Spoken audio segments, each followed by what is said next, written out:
When a desperate widow marches into a feed store and proposes marriage to a stranger, she has exactly 4 days to save everything she owns. But the quiet cattleman who says yes without hesitation is hiding something that could destroy them both. This is the story of Evelyn Mercer and Caleb Ryder, two damaged people who agreed to a loveless arrangement in the frozen mountains of Black Hollow, only to discover that some bonds can't be faked, even when survival depends on pretending. Stay until the end to see how their desperate gamble changed everything. Hit that like button and drop a comment with your city so I can see how far this story travels. The bell above the feed store door didn't so much ring as shriek when Evelyn Mercer shoved it open against the January wind. Snow followed her inside, swirling across the worn floorboards in angry white eddies that made the two men standing by the grain sacks look up with identical expressions of surprise. She didn't care about the snow, didn't care about the mud caking the hem of her riding skirt, or the fact that her hair had come loose from its pins somewhere between the ranch and town. What she cared about was finding Caleb Ryder before her courage failed completely. He stood near the back wall, one hand resting on a 50-pound sack of oats, his weathered coat dusted with the kind of dirt that came from actual work rather than the performative ranch managing that most of the wealthy landowners in Black Hollow preferred. His dark eyes found hers across the cluttered space, and something in his expression shifted.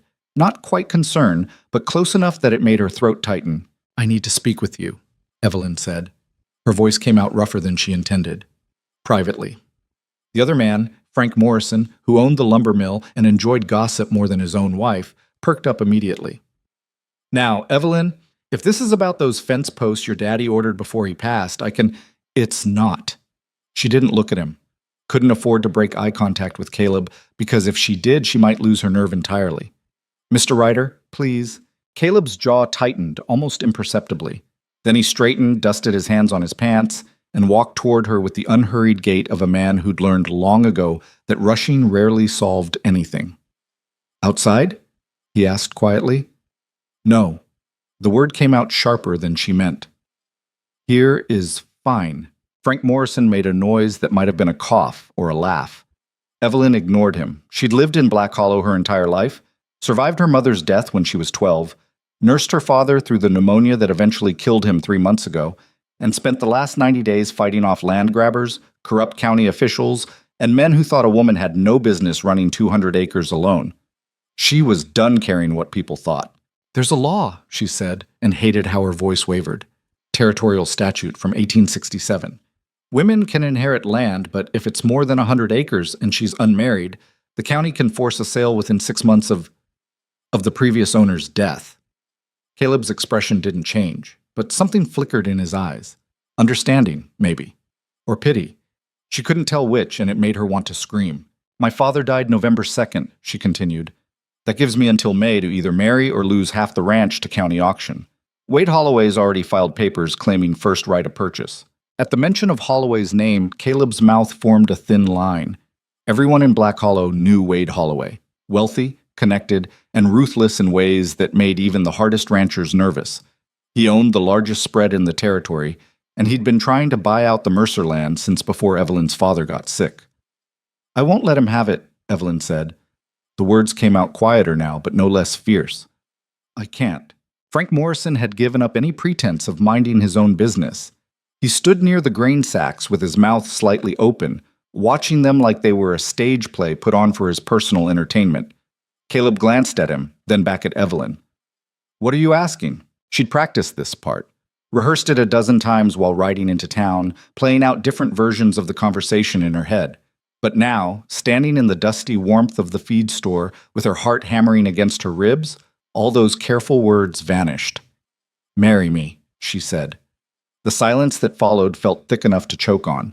Frank Morrison actually gasped. Caleb stared at her, his face unreadable. "It wouldn't be real," Evelyn continued quickly, desperately. "Just a legal arrangement.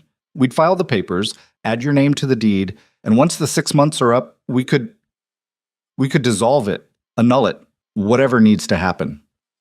"You're serious?" It wasn't a question. Caleb's voice remained steady, almost carefully neutral. "I wouldn't be here if I wasn't. You don't even know me." "I know enough." And she did, in the way that small towns forced you to know everyone whether you wanted to or not. Caleb Ryder had arrived in Black Hollow 4 years ago with nothing but a horse, a bedroll, and enough money to lease a small cabin on the far edge of town.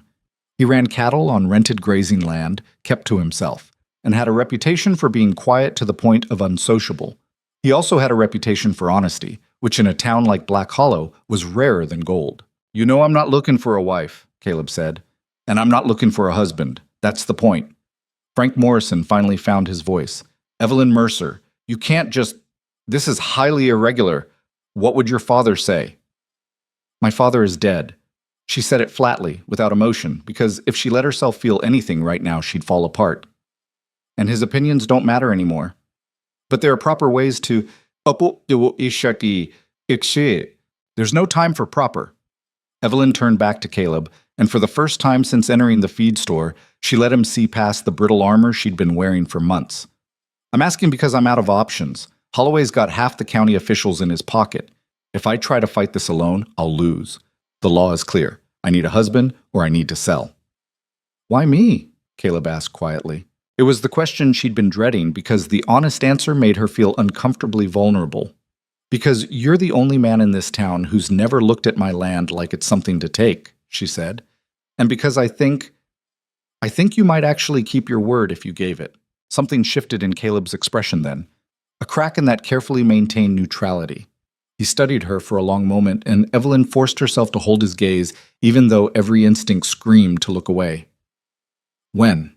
he finally asked. Her heart lurched. "When what?" "When would you want to do this?" You're actually considering it." I asked when. Evelyn's mind raced. "The county clerk's office is open until Friday. We'd need to file the marriage certificate before they close for the week and then record the deed transfer on Monday." 4 days. "Yes." Caleb was quiet for another moment. Then he did something that caught her completely off guard. He smiled. It was small, barely there, but unmistakably genuine. "All right," he said. Frank Morrison made a strangled sound. "All right? Caleb, you can't just agree to marry someone in a feed store." "Why not?" Caleb's eyes never left Evelyn's face. "Seems as good a place as any."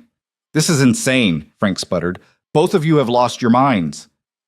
"Probably," Caleb agreed mildly. He extended his hand toward Evelyn. "I'll need to settle some things with my current lease, but I can be ready by Friday." Evelyn stared at his outstretched hand. Calloused, scarred across the knuckles, dirt permanently embedded in the creases of his palm. It was the hand of someone who understood hard work in a way that the gentleman ranchers like Wade Holloway never would. She shook it. His grip was firm, steady, and somehow that simple contact steadied something inside her that had been shaking for months. "Friday, then," she said. "Friday." They stood there for a heartbeat longer, hands clasped, while Frank Morrison looked like he might faint from the scandal of it all. Then Caleb released her hand and stepped back. "I'll come by the ranch tomorrow. We should probably discuss the details before we do this." "Tomorrow?" "Yes." Evelyn's voice sounded distant to her own ears, like she was listening to someone else speak. "Afternoon would be best. I have cattle to move in the morning." "Afternoon, then." She nodded, suddenly desperate to escape before the reality of what she'd just done could fully sink in. Without another word to either man, Evelyn turned and walked back out into the January cold. The wind hit her like a physical blow, but she barely felt it. Her hands were shaking, not from cold, but from the adrenaline of having actually done it. She'd proposed to a man she barely knew in the middle of a feed store with the town's biggest gossip as a witness. By nightfall, everyone in Black Hollow would know. By morning, the speculation would be unbearable. She didn't care. Let them talk. Let them whisper and judge and make up whatever stories they wanted. None of it mattered as long as she saved the ranch. Evelyn untied her horse from the hitching post and swung into the saddle with practiced ease. As she turned the mare toward home, she caught a glimpse of Caleb through the feed store window. He was standing exactly where she'd left him, watching her ride away with an expression she couldn't quite read. Something between concern and calculation, maybe. Or regret. Bekir. The ranch looked different when Evelyn rode back through the main gate. Smaller, somehow, though nothing about it had physically changed since she'd left that morning. The house still sat solid and weathered at the end of the long drive, smoke curling from the chimney where she'd banked the fire before leaving. The barn still leaned slightly to the left. a problem her father had meant to fix before he got sick. The cattle still dotted the winter pasture beyond the fence line, dark shapes against the snow. But knowing that in 4 days all of this would legally belong to her and Caleb Ryder changed something fundamental about how it felt. She took care of her horse first, unsaddling and brushing her down with methodical attention that helped quiet the chaos in her mind. The barn was cold but familiar, smelling of hay and leather, and the particular mustiness that all barns seem to develop over time. Her father had built this structure with his own hands 30 years ago, before Evelyn was born. He'd repaired it, expanded it, and maintained it through decades of hard winters and brutal summers. And now she was gambling it all on a marriage to a stranger. "You'd probably tell me I'm crazy," Evelyn said aloud. Her voice echoed slightly in the empty barn. "You'd say there has to be another way." But there wasn't. She'd spent 3 months searching for alternatives. She'd consulted with lawyers in the county seat, the ones who weren't already bought and paid for by Wade Holloway anyway. She'd researched every possible loophole in the territorial statutes. She'd even considered selling part of the land voluntarily, just enough to get under the 100-acre threshold. Nothing worked. The law was clear, and Holloway had made sure every potential exit was blocked. Marriage was the only option left. Evelyn finished with the horse and headed toward the house. The kitchen was still warm from the morning fire, and she added wood without really thinking about it. Muscle memory from years of living alone, of taking care of everything herself because there was no one else to do it. Except now there would be. In 4 days, Caleb Ryder would live here, sleep here, eat meals at her father's old table, move through these rooms like he had some right to them. The thought made her feel vaguely nauseous. She'd told him it wouldn't be real, and she meant it. This was a business arrangement, nothing more. They'd share a house because the law required it, but that didn't mean she had to share anything else. He could have the spare bedroom, the one that still smelled faintly of the lavender her mother used to keep in sachets. They could live like roommates sharing space, polite but separate. She could survive that. She'd survived worse. Evelyn made coffee more out of habit than desire and sat at the kitchen table with the mug warming her hands. Through the window, she could see the sun starting its descent toward the western ridge.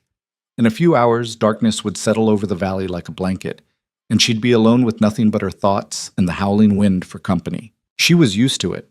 Had been alone since her father died. Hell, had been functionally alone even before that, during those last awful months when he was too sick to do more than sit by the fire and cough into his handkerchief. But tonight, the solitude felt different, heavier. Because tomorrow, Caleb Ryder would ride up to this house, and they'd have to figure out exactly what they were agreeing to. The details, he'd called them. Evelyn had no idea what those details should include. She'd never been married, had never even seriously considered it. Most of the men in Black Hollow had either dismissed her as too difficult or been intimidated by the fact that she could outwork, outride, and outshoot most of them. The few who'd tried courting her had given up when they realized she had no interest in being someone's decorative wife. She'd always been fine with that. Had preferred it, actually. But now she was about to marry Caleb Ryder in 4 days, and she couldn't even say for certain what color his eyes were. Brown, maybe? Or hazel? The realization made her laugh, a short, bitter sound that echoed wrong in the empty kitchen. She was marrying a man whose eye color she didn't know. Big sick. Caleb showed up the next afternoon exactly when he said he would.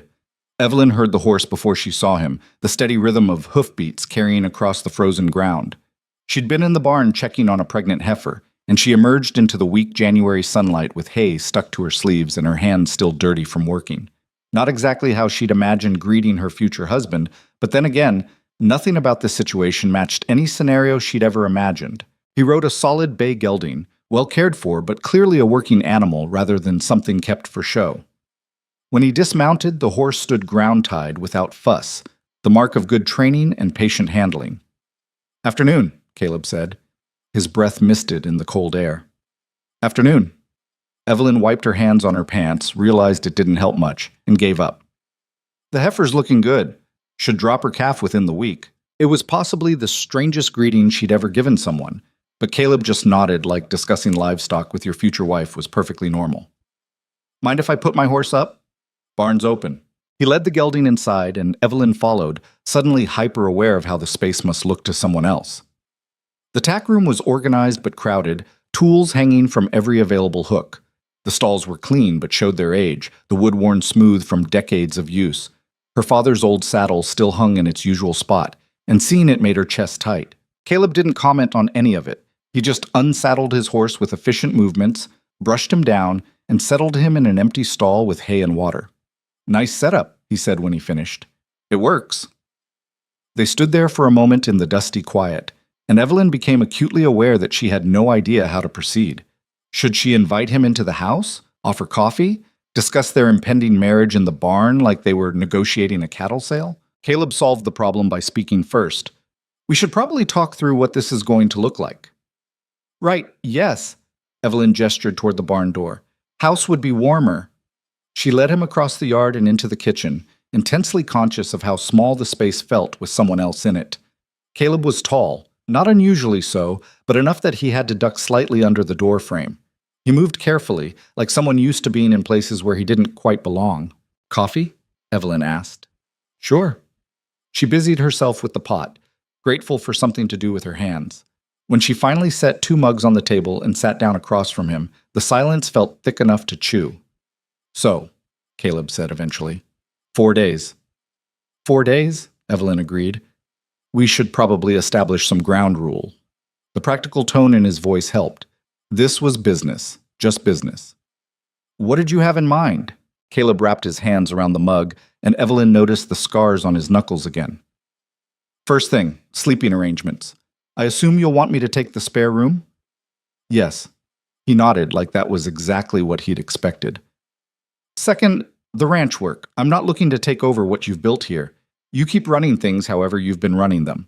I'll help where you need help, but this is your land." Something in Evelyn's chest loosened slightly. "All right. Third, money. I've got some savings, enough to cover my own expenses. I won't be a financial burden." "The ranch turns a profit," Evelyn said. It came out more defensive than she meant. "I can support both of us." "I'm not questioning that." Caleb's voice stayed level. "I'm just saying I pay my own way."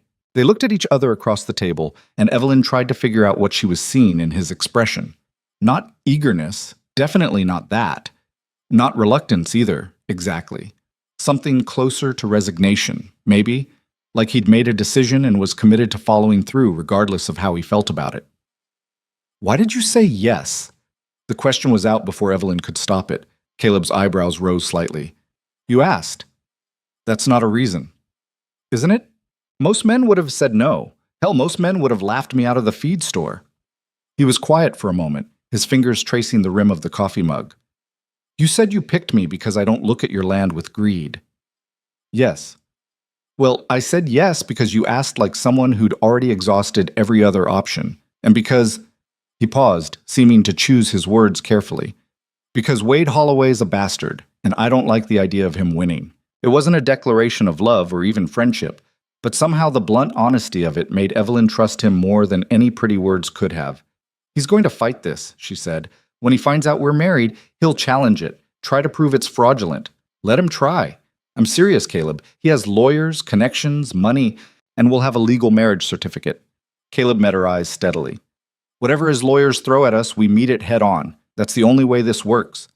"You make it sound simple." "It is simple. Not easy, but simple. We get married, file the papers, and refuse to back down when Holloway pushes back." He paused. "He will push back, Evelyn. You know that." "I know. And when he does, we have to look like a real married couple, not two strangers sharing a house for legal convenience." The words hung in the air between them, and Evelyn felt something cold settle in her stomach. "What exactly does that mean?" "It means if we're in town together, we act like a married couple would act. If someone asks questions, we have our story straight. If Holloway's lawyers start digging, they can't find anything that doesn't fit. You want us to lie. I want us to survive the scrutiny." Caleb's voice was firm, but not unkind. "There's a difference." Evelyn knew he was right, but the thought of play-acting affection with a stranger made her skin crawl. "I'm not good at pretending." "Neither am I." Something that might have been amusement flickered across his face. "We'll figure it out." They fell silent again. Outside, the wind had picked up, rattling the windows in their frames. Evelyn could hear the cattle lowing in the distance, a familiar sound that usually comforted her. Today it just reminded her how much she stood to lose. "Friday," she said finally. "County clerk's office. 10 in the morning? I'll be there. You should probably bring whatever belongings you want to move here. After we file the papers, it would look strange if you weren't living on the property. Caleb nodded. I don't have much. One trunk, some tools, my tack. The spare room has a bed and a dresser, not much else. That's more than I've had in most places. Another silence. Evelyn searched for something else to say, some other detail they needed to nail down, but her mind felt blank. This was insane. She was planning a marriage like it was a business merger, discussing sleeping arrangements and financial responsibilities with a man she'd spoken to maybe 3 times in 4 years. But insane or not, it was happening. I should go, Caleb said, pushing back from the table. Got cattle to check before dark. Right, of course. They walked back to the barn together, and Evelyn watched as he saddled his horse with the same efficient movements he'd used to unsaddle. Everything about the way Caleb moved suggested competence. Not flashy skill, but the kind of quiet capability that came from years of doing something until it became second nature. He swung into the saddle and looked down at her. Friday, then. Friday. Evelyn? He hesitated like he was deciding whether to say something. This is going to work, one way or another. She wanted to ask how he could possibly know that, what made him so certain, but the words stuck in her throat, and instead she just nodded. Caleb touched his hat in what might have been a goodbye, or might have been something more formal, then turned his horse and rode back down the drive. Evelyn stood in the cold and watched until he disappeared beyond the tree line. Then she went back inside and started making a list of everything that needed to happen in the next 4 days.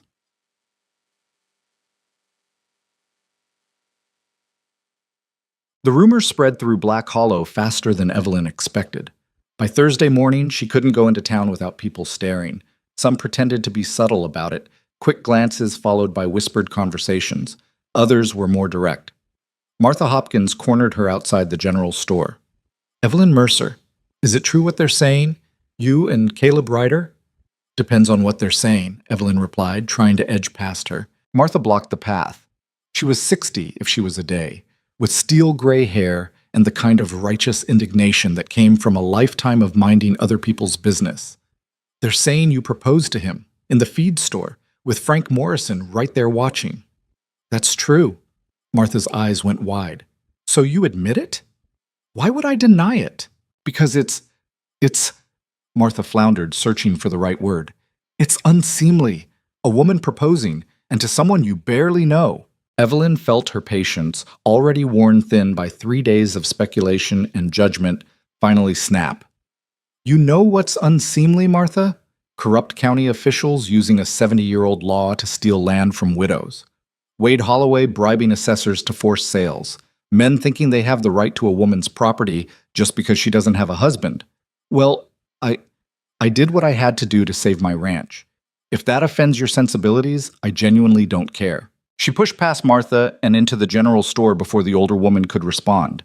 Inside, the conversation died the moment Evelyn entered. 3 women standing near the fabric display fell silent mid-sentence. The shopkeeper, old Mr. Patterson, suddenly became very interested in organizing the canned goods. Evelyn grabbed what she needed, flour, sugar, coffee, ammunition for the rifle, and brought it to the counter. Mr. Patterson rang it up without making eye contact. That'll be $4.30, he said quietly. Evelyn counted out the money, hyper-aware of the women whispering behind her. She caught fragments. Desperate. That poor man won't last 6 months. She took her purchases and left without saying another word. The ride back to the ranch felt longer than usual. Or maybe it was just that she had too much time to think, and thinking led to doubting, and doubting led to the terrible conviction that she'd made a massive mistake. What did she really know about Caleb Ryder? That he was quiet, kept to himself, and had a reputation for honesty. That was it. She didn't know where he came from, why he'd settled in Black Hollow, what he wanted from life beyond running cattle on leased land. And tomorrow she was going to marry him. The house felt oppressively empty when she got back. Evelyn put away the supplies and tried to focus on normal tasks, checking the cattle, repairing a section of fence that had come loose, mucking out stalls. Physical work usually helped quiet her mind, but today it just left her with too much space to spiral. What if this didn't work? What if Holloway's lawyers found some loophole, some way to prove the marriage was fraudulent?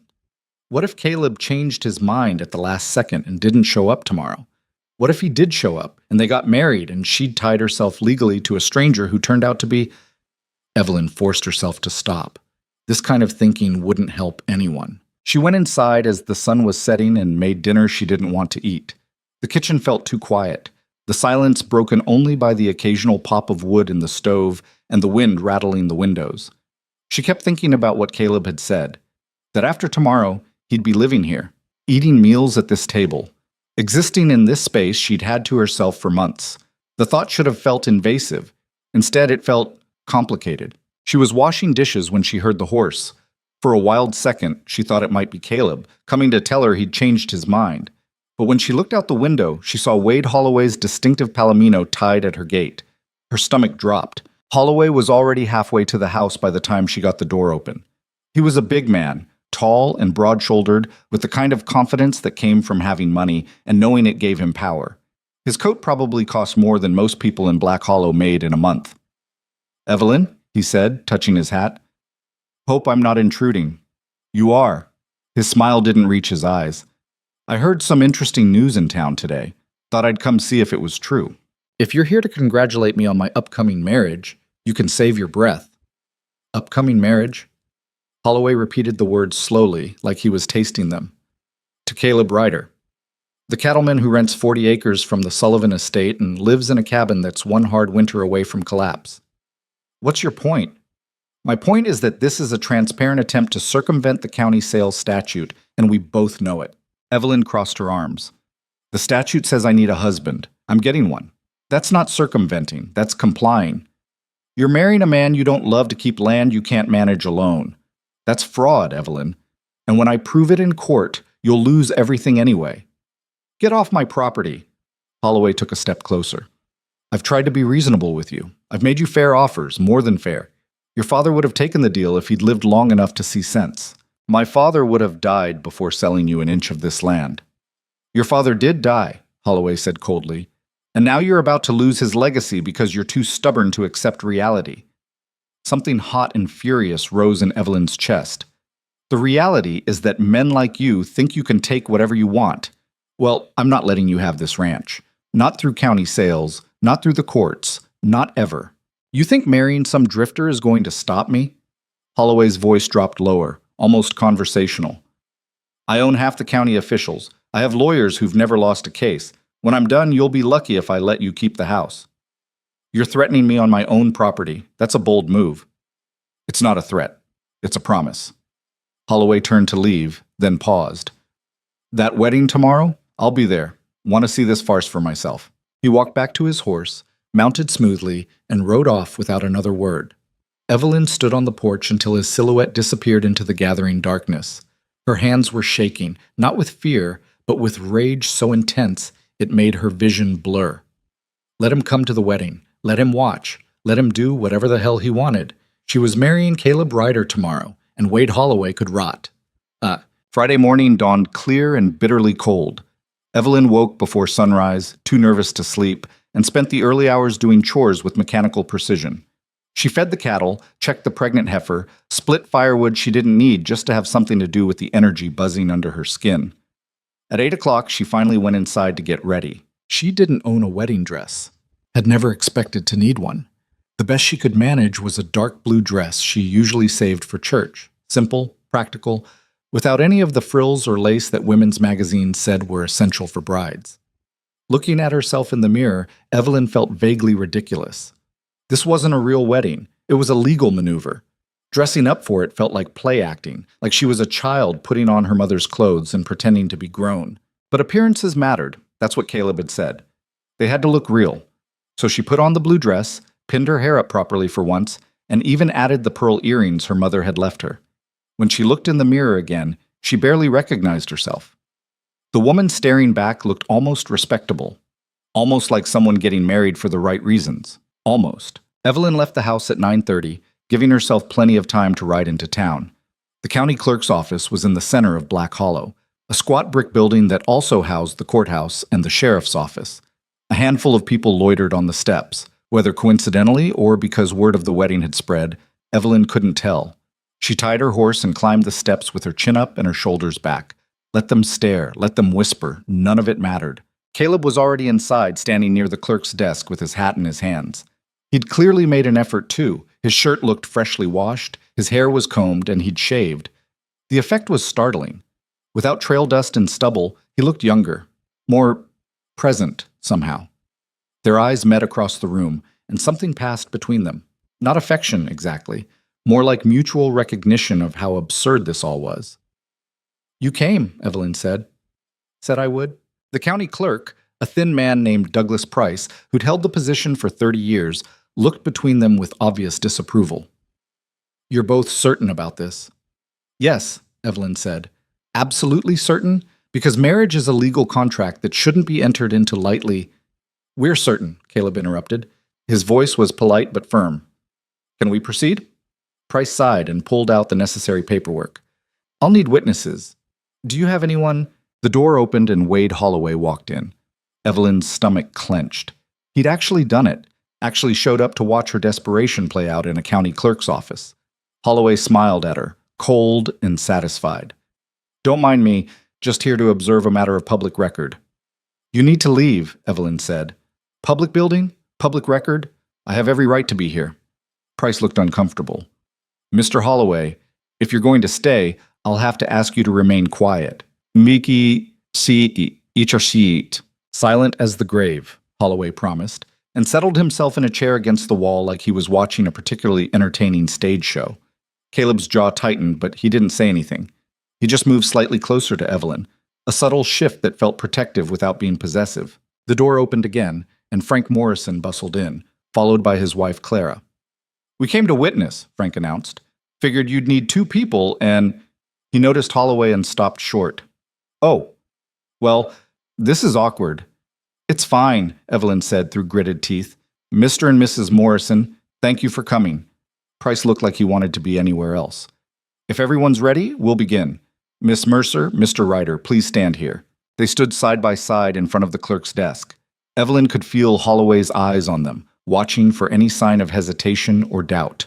She forced herself to stand perfectly still, to keep her expression neutral. Price began reading from the marriage ceremony in a monotone that suggested he'd performed this ritual hundreds of times, and found it no more interesting than filing tax documents. The words washed over Evelyn without really registering, something about lawful wedlock and sickness and health, and until death parted them. "All lies," she thought distantly. "Every word of this is a lie." "Do you, Evelyn Marie Mercer, take this man to be your lawfully wedded husband?" Evelyn looked at Caleb. He was watching her with those steady brown eyes. Definitely brown, she could see now in the office light, and his expression gave away nothing. "I do," she said. "And do you, Caleb James Ryder, take this woman to be your lawfully wedded wife?" Caleb didn't hesitate. "I do." "Then by the power vested in me by the territory, I pronounce you husband and wife." Price closed the book with more force than necessary. "You may kiss if you'd like, but it's not required for the certificate." For a moment, neither of them moved. Then Caleb leaned in and pressed his lips to Evelyn's forehead. Brief, chaste, more like a brother than a husband. But it was enough. Behind them, Frank Morrison applauded weakly. Clara made a noise that might have been approval or might have been dismay. Wade Holloway said nothing, but when Evelyn glanced his direction, his expression had turned to stone. Price pushed the marriage certificate across the desk. "Sign here, both of you, then your witnesses." Evelyn signed first, her hand steadier than she expected. Caleb signed next, his signature surprisingly neat for someone whose hands were scarred from ranch work. Frank and Clara added their names as witnesses, and just like that it was done. Evelyn Mercer was now Evelyn Ryder. The name sounded wrong in her head, foreign, like wearing someone else's boots. "Congratulations," Price said flatly. "File this with the property recorder on Monday if you're adding Mr. Ryder to any deeds." Next, they were being dismissed. Evelyn took the certificate, folded it carefully, and turned toward the door. Holloway stood as they approached. "Well," he said softly. "That was touching. Really. I'm sure the county judge will find it very interesting when we discuss the validity of this marriage in court." "Go to hell," Evelyn replied, and walked past him into the cold morning air. Caleb followed her out, and they stood on the courthouse steps in silence, while curious onlookers pretended not to watch. "That went well," Caleb said eventually. Despite everything, the absurdity of the situation, the rage still burning from Holloway's presence, the unreality of having just married a near stranger, Evelyn laughed. It came out harsh and slightly unhinged, but it was genuine.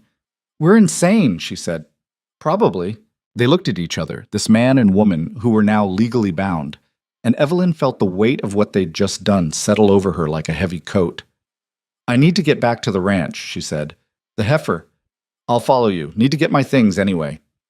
Right. His things. Because now he lived there. Now he lived with her. The ride back felt surreal. Evelyn kept glancing over her shoulder to confirm Caleb was actually there, actually following her home like this was normal, like they hadn't just upended both their lives in a county clerk's office while Wade Holloway watched with predatory interest. When they reached the ranch, Caleb helped her with the afternoon chores without being asked. He moved through the work with easy competence, requiring no direction, no explanation. When he handled the pregnant heifer, he did it with the kind of gentle confidence that came from real experience, not book learning. By the time they finished, the sun was setting and Evelyn's exhaustion had caught up with her. "I'll show you the spare room," she said. She led him upstairs, hyper-aware of their footsteps echoing in the quiet house.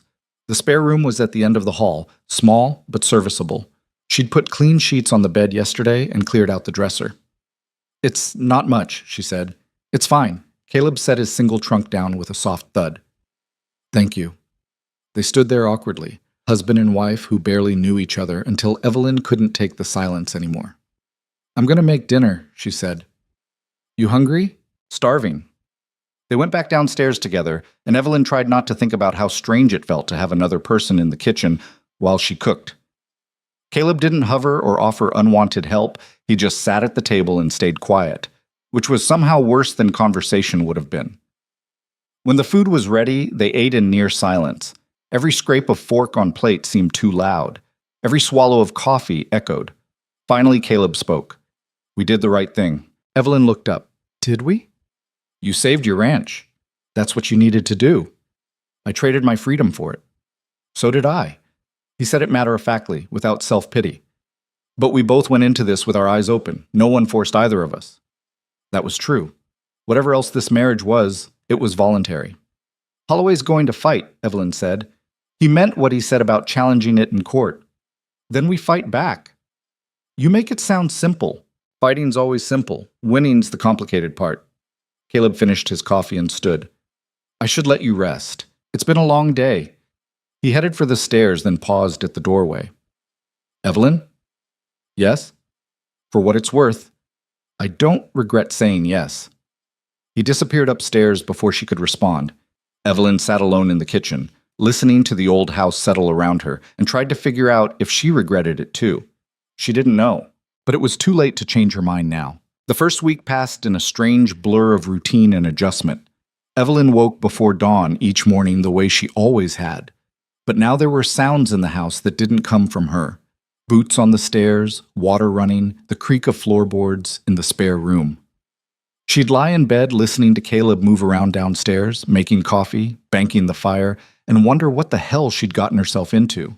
He never waited for her. By the time she came down, he'd already be outside working, fixing the barn door that had been sticking since October, clearing snow from the path to the livestock pens, checking fence lines she'd been meaning to inspect for weeks. He moved through the work with quiet efficiency, never asking permission, never seeking praise. Just doing what needed doing. It should have annoyed her. This was her ranch, her responsibility. But instead she felt something uncomfortably close to relief. They spoke mostly about practical things. The pregnant heifer dropped her calf on Tuesday, a healthy bull that Caleb helped deliver at 2 a.m. when complications arose. They'd worked together in the freezing barn, Evelyn's hands slick with blood and birth fluids while Caleb held the heifer steady and murmured low reassurances that seemed to calm the frantic animal more than any of Evelyn's cursing did. When it was over and the calf was nursing, they'd stood side by side watching, both too tired to move. "First birth I've seen go sideways like that in a while," Caleb had said. "She's young. First calf. They panic." "You handled it well." Evelyn had looked at him then, this stranger she'd married, and felt the beginnings of something she couldn't quite name. Not trust exactly, but maybe the foundation of it. "Couldn't have managed without you holding her," she'd admitted. He just nodded like it was obvious he'd be there. They'd walked back to the house as the sky started lightening in the east, and Evelyn had made breakfast while Caleb cleaned up. They ate in tired silence, then both went to bed, to separate rooms, and slept until noon. It was the most domestic thing Evelyn had experienced in years, and it terrified her. On Monday, they rode into town together to file the deed transfer. Evelyn had expected more whispers, more judgment, but what she got instead was something worse, acceptance tinged with pity. People looked at her and Caleb like they were watching a slow-motion disaster, waiting to see how long the charade would last before it all fell apart. Martha Hopkins actually offered congratulations, her voice dripping with condescension. "I'm sure you two will be very happy together, for as long as it lasts." Evelyn had smiled with too many teeth. "We'll outlast your last 3 cats, Martha."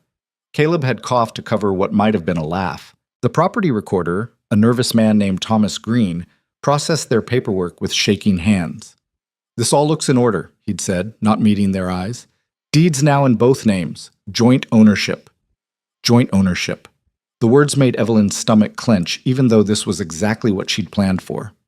Her father's land, her land, now legally belonged to her and Caleb Ryder equally. She'd signed away half of everything to save all of it. On the ride home, Caleb had been quiet, more quiet than usual, which was saying something. "You're thinking too loud," Evelyn finally said. "Just wondering when Holloway's going to make his move." "Soon. He's not the patient type." "Neither are you," Caleb observed. Evelyn glanced at him. "What's that supposed to mean?" "Means you're waiting for the other boot to drop, expecting the worst." "The worst usually happens." Sometimes, Caleb shifted in his saddle, but not always.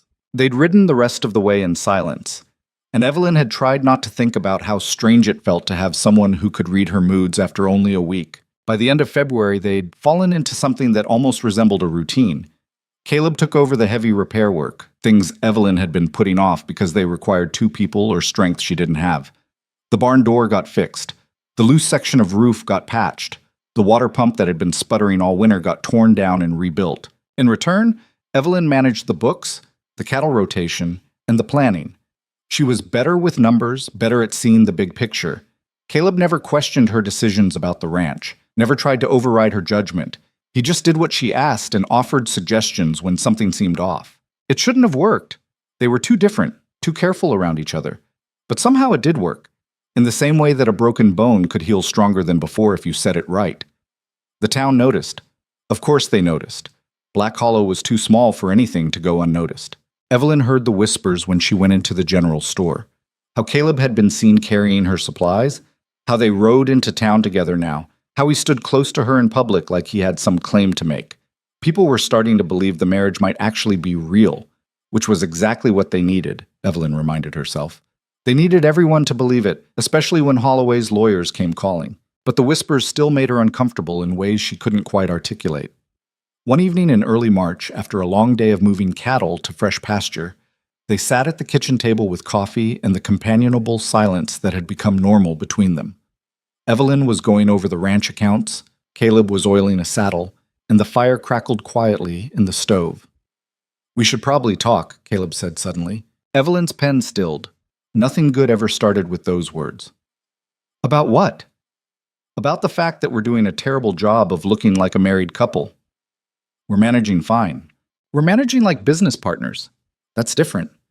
Caleb set down the leather oil and looked at her directly. "When we're in town, you stand 3 feet away from me like I've got something contagious. You flinch if I get too close. Yesterday at the feed store, Frank Morrison made a joke about newlyweds, and you looked like you wanted to crawl out of your skin." Heat crept up Evelyn's neck. "I don't flinch." "You do. Not obviously, but enough that people notice." His voice stayed gentle, which somehow made it worse. "If Holloway brings this to court, they're going to ask questions. Witnesses are going to testify, and right now, anyone watching us would say we barely tolerate each other. So what do you want me to do? Hang on you like some simpering—" "I want you to not jump like I've burned you when I touch your arm." Caleb interrupted quietly. "I want you to be able to stand next to me without looking like you're about to bolt. That's all." Evelyn stared at him across the table. He was right, and she hated it. She'd been so focused on the legal aspects of their arrangement that she'd forgotten about the human element. People didn't just look at paperwork, they looked at behavior, body language, the 1,000 tiny signals that separated real couples from fake ones. "I'm not good at pretending," she said finally. "I know, neither am I." Caleb hesitated.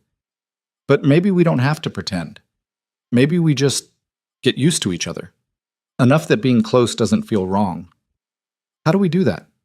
He thought for a moment. Start small. When we're in town tomorrow, let me help you with your horse. Let me stand next to you without putting distance between us. If someone makes a comment about us being married, don't look like you want to argue. That's it? That's it. Nothing dramatic. Just stop acting like we're strangers. Caleb picked up the saddle leather again, his hands moving in steady circles. We live together, Evelyn. We work together. We eat meals together. We're not strangers anymore, whether you want to admit it or not. The truth of it settled over her like snow, quiet, unavoidable, changing the landscape whether she liked it or not.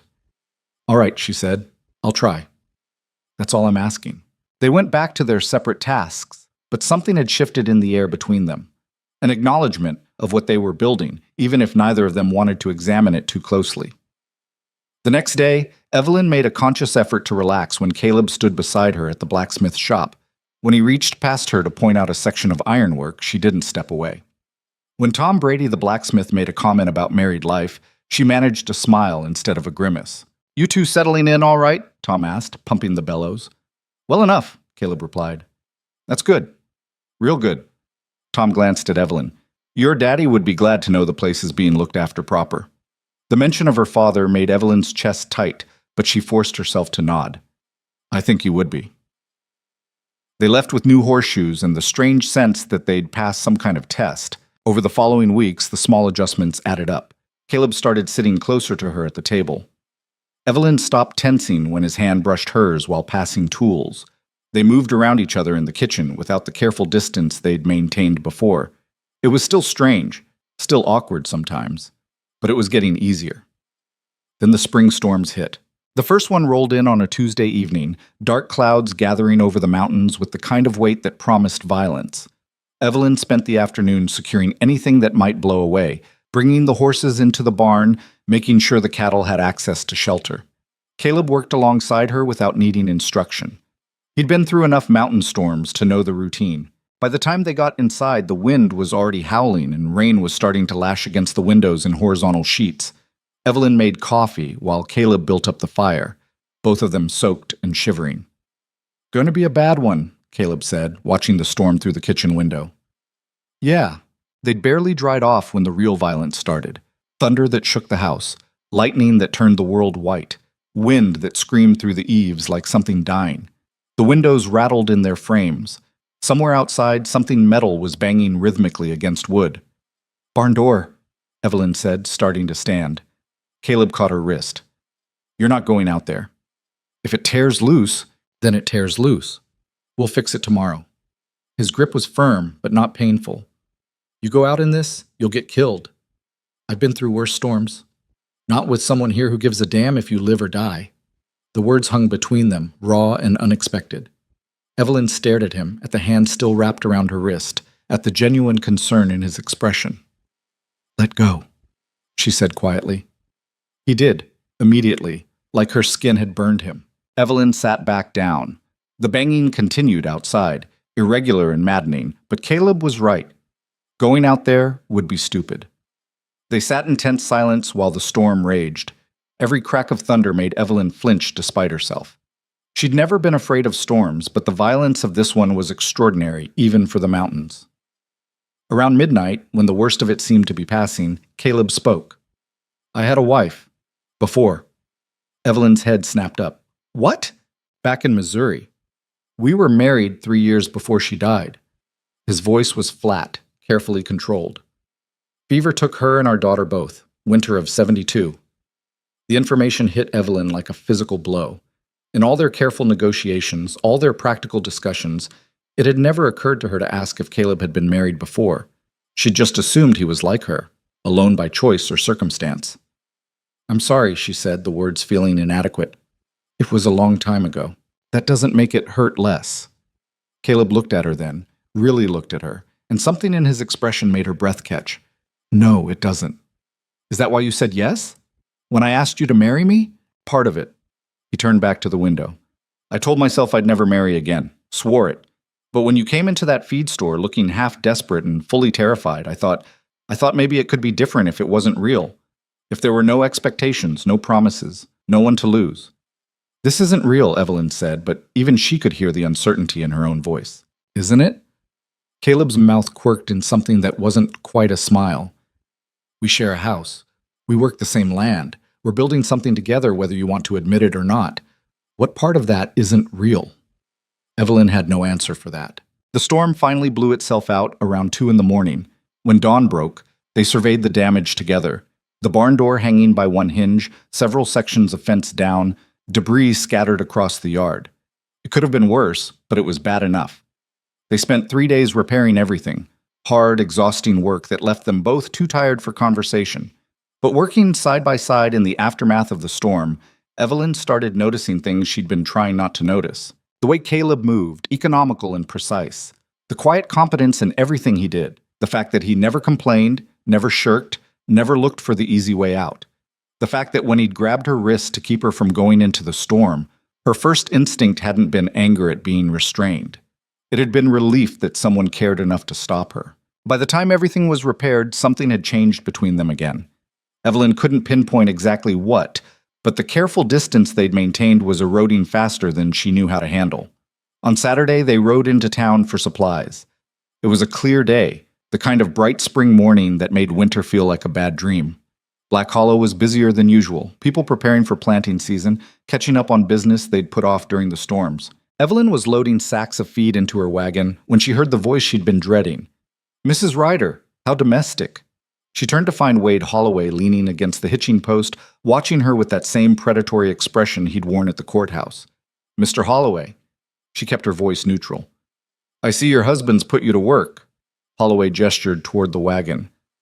"Shouldn't he be doing the heavy lifting? I can manage." "I'm sure you can. You've always been remarkably capable." He pushed off from the post and walked closer. "Which is why this whole performance is so disappointing. I expected better from you, Evelyn." "I don't know what you're talking about." "Of course you don't." Holloway's smile was cold. "Tell me, does Ryder know what he's gotten himself into? That he's playing husband to a woman who'd sell her soul to keep a piece of dirt?" Anger flared hot in Evelyn's chest. "Careful. Or what? You'll have your pretend husband defend your honor?" Holloway laughed. "Everyone knows this marriage is a fraud. You're just counting down the days until you can divorce and divide the property. You don't know anything about my marriage. I know you're desperate. I know you used that poor man to save your precious ranch." Holloway leaned in close enough that she could smell the expensive tobacco on his breath. "And I know that when my lawyers are done, you'll wish you'd taken my original offer." Before Evelyn could respond, Caleb appeared beside her. She hadn't heard him approach, but suddenly he was there, close enough that his shoulder brushed hers. "Problem?" His voice was quiet, but something in it made Holloway take a step back. "Just having a friendly conversation with your wife." "Didn't look friendly. We were discussing business, nothing that concerns you." "Everything that concerns her concerns me." Caleb's hand found Evelyn's lower back, a casual touch that sent electricity up her spine. "And I'd appreciate it if you'd step back." For a long moment, Holloway just stared at them. Then his mouth curved into something ugly. "How much is she paying you, Ryder? To play the devoted husband?" "I'm not playing."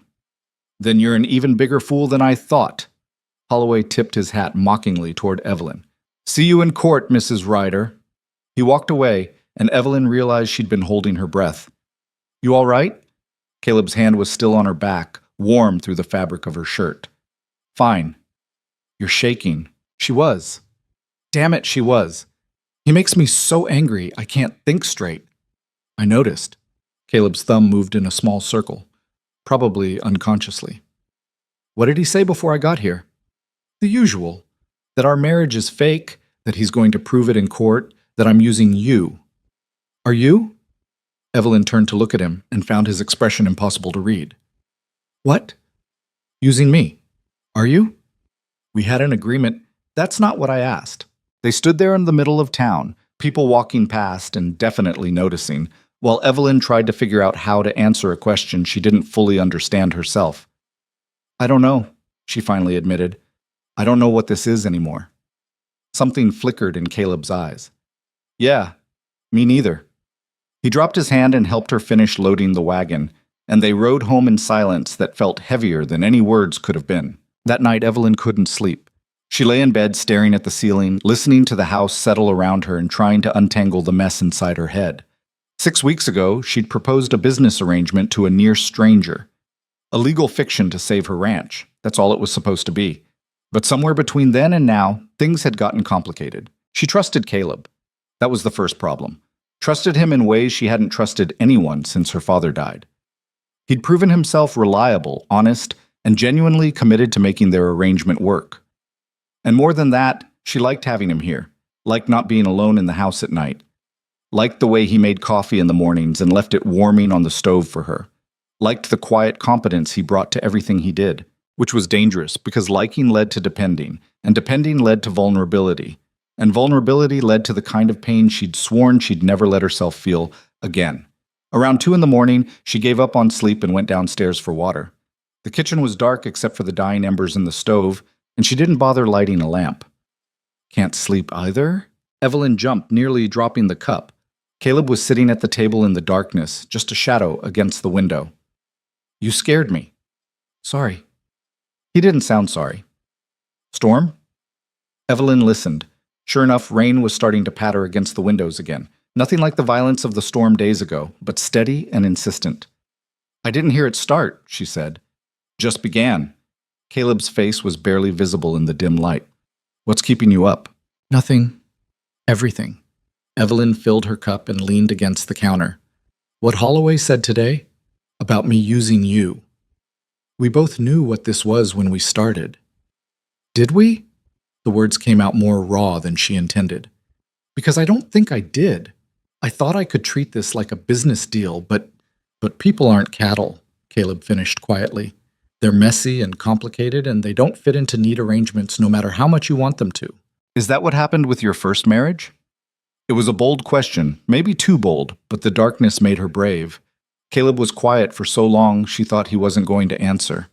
Then he said, My first marriage was real, all the messy, complicated parts included, and when it ended, it nearly broke me.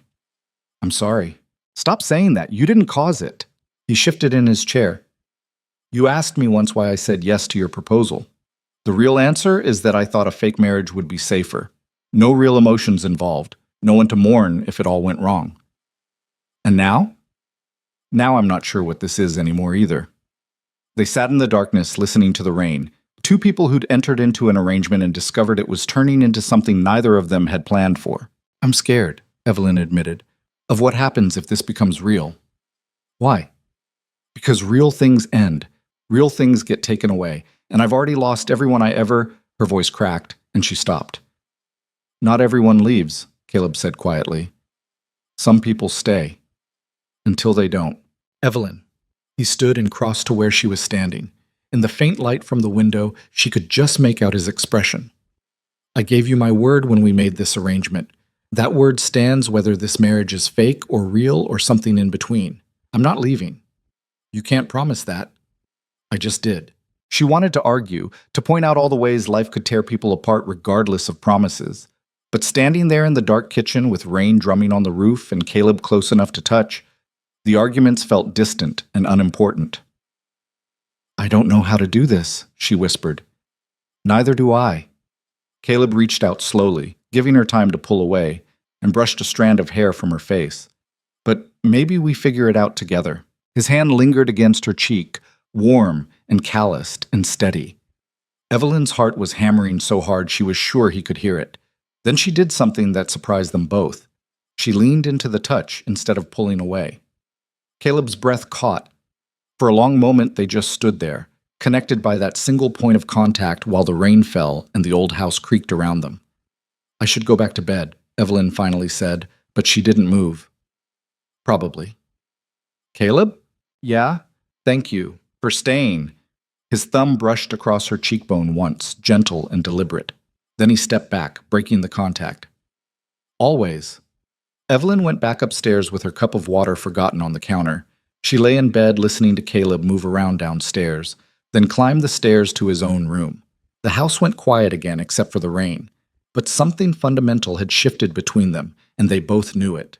The next morning they went back to work like nothing had happened. But Evelyn found herself watching Caleb more openly now. And when she caught him watching her back, neither of them looked away as quickly as they used to. 2 weeks later, the legal papers arrived. Evelyn was in the barn when Caleb came looking for her, an envelope in his hand and his expression grim. "From Holloway's lawyers," he said, handing it over. Evelyn opened it with fingers that wanted to shake. The legal language was dense and deliberately intimidating, but the message was clear. Wade Holloway was filing a formal challenge to their marriage, claiming fraud and demanding an annulment. If successful, the deed transfer would be voided and the ranch would be subject to the county sales statute. There was a court date, 3 weeks away.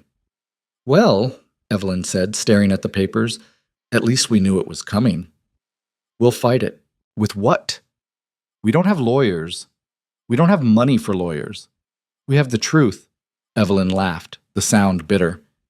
"The truth is that I proposed to you in a feed store to save my ranch.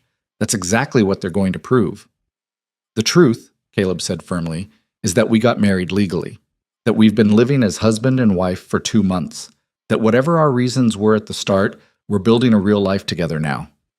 "Are we?" He looked at her directly. "Aren't we?" And that was the question, wasn't it? What were they building? What had this become in the weeks since that awkward courthouse ceremony? Evelyn thought about the way they moved around each other now, comfortable and familiar. The way Caleb had his own chair at the table, his own hook for his coat.